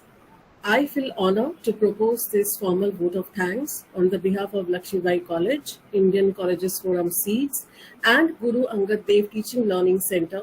We are thankful to be a part of the scheme launched by MHRD, Government of India, and Pandit Madan Mohan Malviya National Mission on Teacher and Teaching. I would like to mention here the core team of Guru Angad Dev Teaching Learning Center. First, the chairman, GAD TLC, Professor A.K. Bakshi, former Vice Chancellor, PDM University, Haryana, and UPRTOU, Prayagraj. Second, the director, Professor Jaswinder Singh, who is also the principal of SDCB Khalsa College. And last but not the least, the national coordinator, Professor Vimal Rar, who is also the project head and joint director, GAD TLC. Vimal ma'am, we all missed your jovial presence this time. I would like to thank our chief guest, Professor Kavita Sharma, for being here at the last moment, as she has said, and for her wonderfully delivered valedictory address today. I do not think there could have been any better address, and you have put the real picture in front of us, and we are very thankful to you for that. You have indeed opened up a new vista for all of us to ponder today. I would like to thank our guest of honor, Professor A.K. Bakshi. He is not here today, and he has conveyed his message that he is stuck with some work, and that we have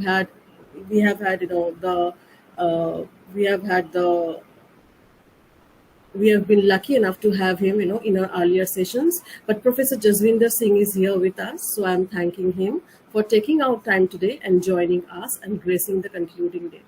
We have all benefited from your valuable presence and guidance.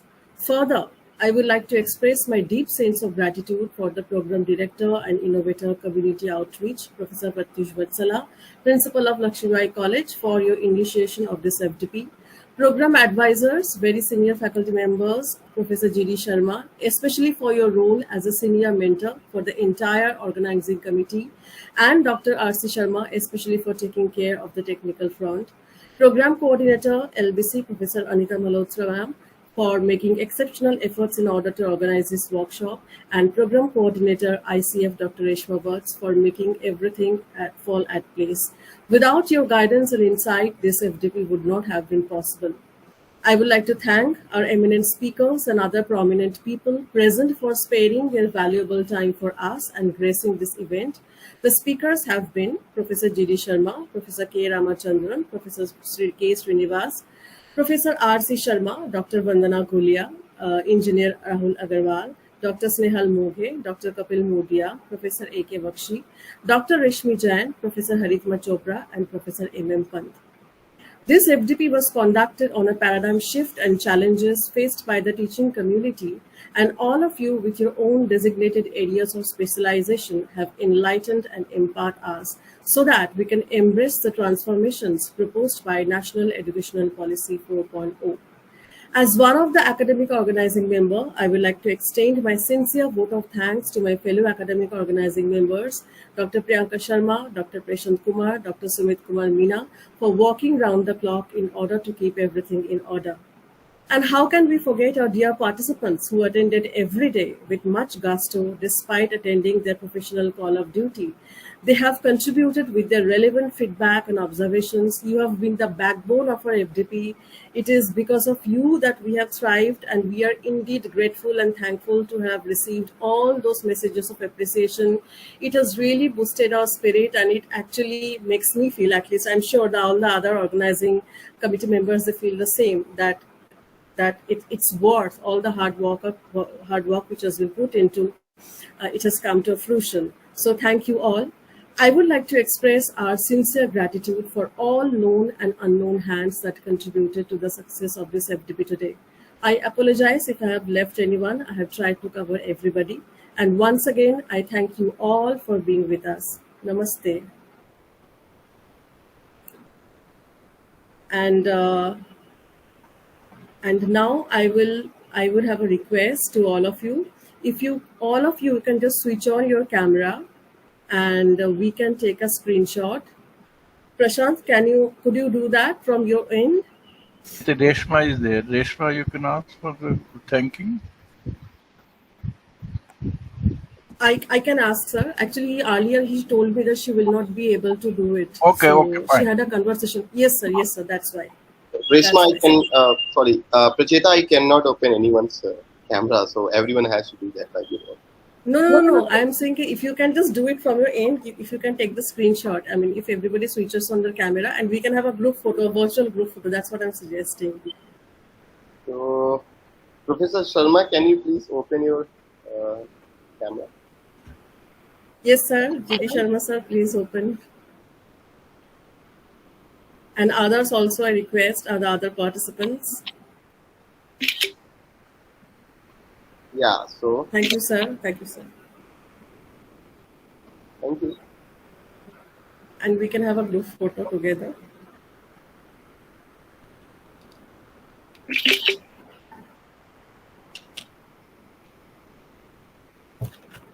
All right, done from my part. Okay, thank you, Prashant. And I will request everyone now to stand for our national anthem. I'll play it in a while. Just give me some time. I'll play the national anthem, and just give me some time.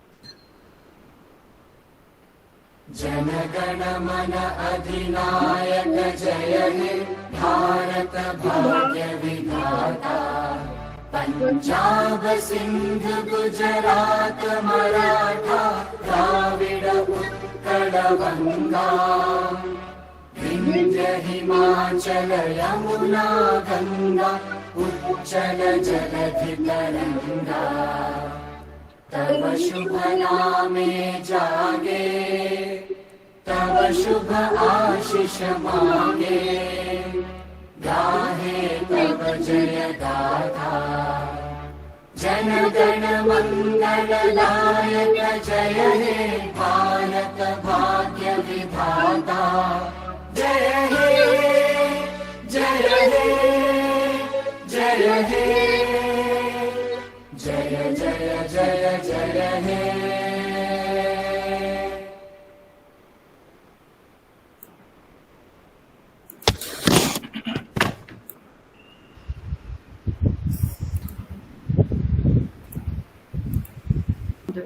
So yeah, we have come to an end of our FDP.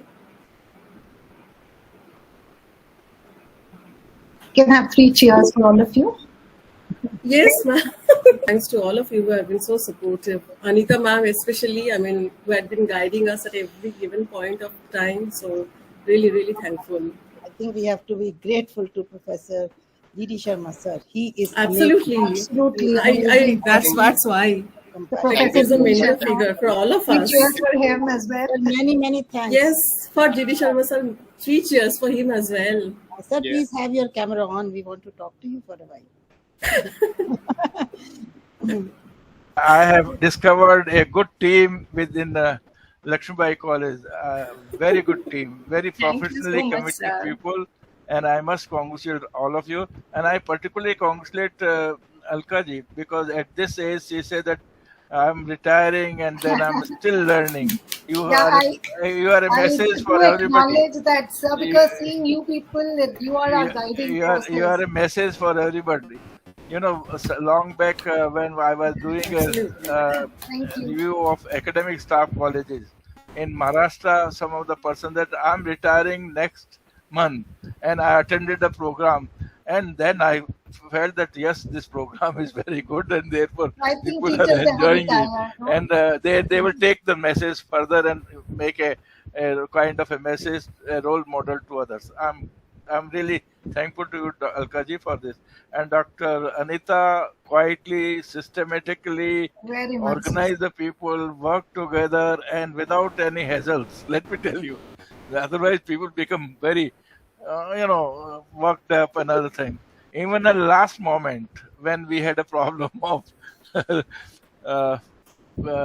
chief guest for the resource person for this program, she quietly sent the message and just happened. I told Reshma that let me give me a few minutes, and I must thank Dr. Kavita Sharma. It was just a one phone call. In fact, let me share with you other person also. I talked, his phone call was not working. It was Vice Chancellor, but after I completed the talk with Dr. Kavita Sharma, he came online. I said, no problem is solved. Don't worry about it. It's a good, they are committed to academic profession. They are committed to development to the colleges and universities, and it's because of that she agreed. Another person would have also agreed, but it was just, unfortunately, we could not hear Dr. Patnaik because he is also equally excellent speaker and other thing, but he must have some other engagement. But it was a great thing to working with you, all of you. Let me tell you, each one of you, Pracheta, Prasant, Anitaji, Priyanka, and all the full team there. And there was no any kind of indication that there is some problem within them. And Dr. Vatsla, who is a principal of the college, it was just a few seconds discussion and then things went on effectively. All of you worked very hard. That is how things happen in Lakshmibai. Yeah, things happen this way. Okay, all the best. Thank you so much, and Thank all you, the sir. best. Thank you. We'll Thank you meet, so much. and if feedback is being analyzed, is almost analyzed, and we will be after the this on 4th July after the test is being conducted. We'll tell the score of everybody, and we'll also share. And they have already put the graph as well as a chart on this, and this will be shared with the GAD TLC as well as all of us, and that will be part of the report which you prepared very effectively. Report has been prepared by both the coordinators. Each aspect have been covered, and I must congratulate all of you. And Prasant, quietly you worked very well, and at the back Dr. R.C. Sharma made the records of every program, and that record was made available to everyone. There's a video lectures and the video recording. It's a fantastic, wonderful. Thank you so much, sir. Congratulate to all of you, and thank you so much. Thank you so much. Thank you, sir. Thank you, sir. Thank you. So it's goodbye from all. With us. So let us see some change also. As a nodal officer for collaboration, add-on courses, if you need my help, I'm always there. So Thank you, ma'am. Anytime Thank you can you. approach me. Thank you. And Thank Anita you. ma'am, we're always Absolutely, we know that. We know that, ma'am. And Absolutely. Thank you also. I think Metri College stands out on the top, no? No, we can invite them. Yeah, of course, we should. Professor Chopra was saying, I Yeah, really yeah. like that, some of the things as, Because this is how personally I also feel that we are sitting on a gold mine of data. and We see, have so much within us. nobody knows, even Dr. Sharma himself is saying he never expected that, this will be so good. Our organized team has been wonderful, Alka. Absolutely, very professional. They wrote the report. I have just, taken bits from there, and then they have recorded, they have compared. Kudos to the team. All the P's came together. Very well done. All four of them. All the P's came together. Thank you so much, ma'am. All the Ma'am, all the peers, Prof, Priyanka, Prachita, Yeah, Prashant. I'm saying in commerce we have all the 6 P's, They fall in place. We got all the P's together. All the P's with P's. Got all the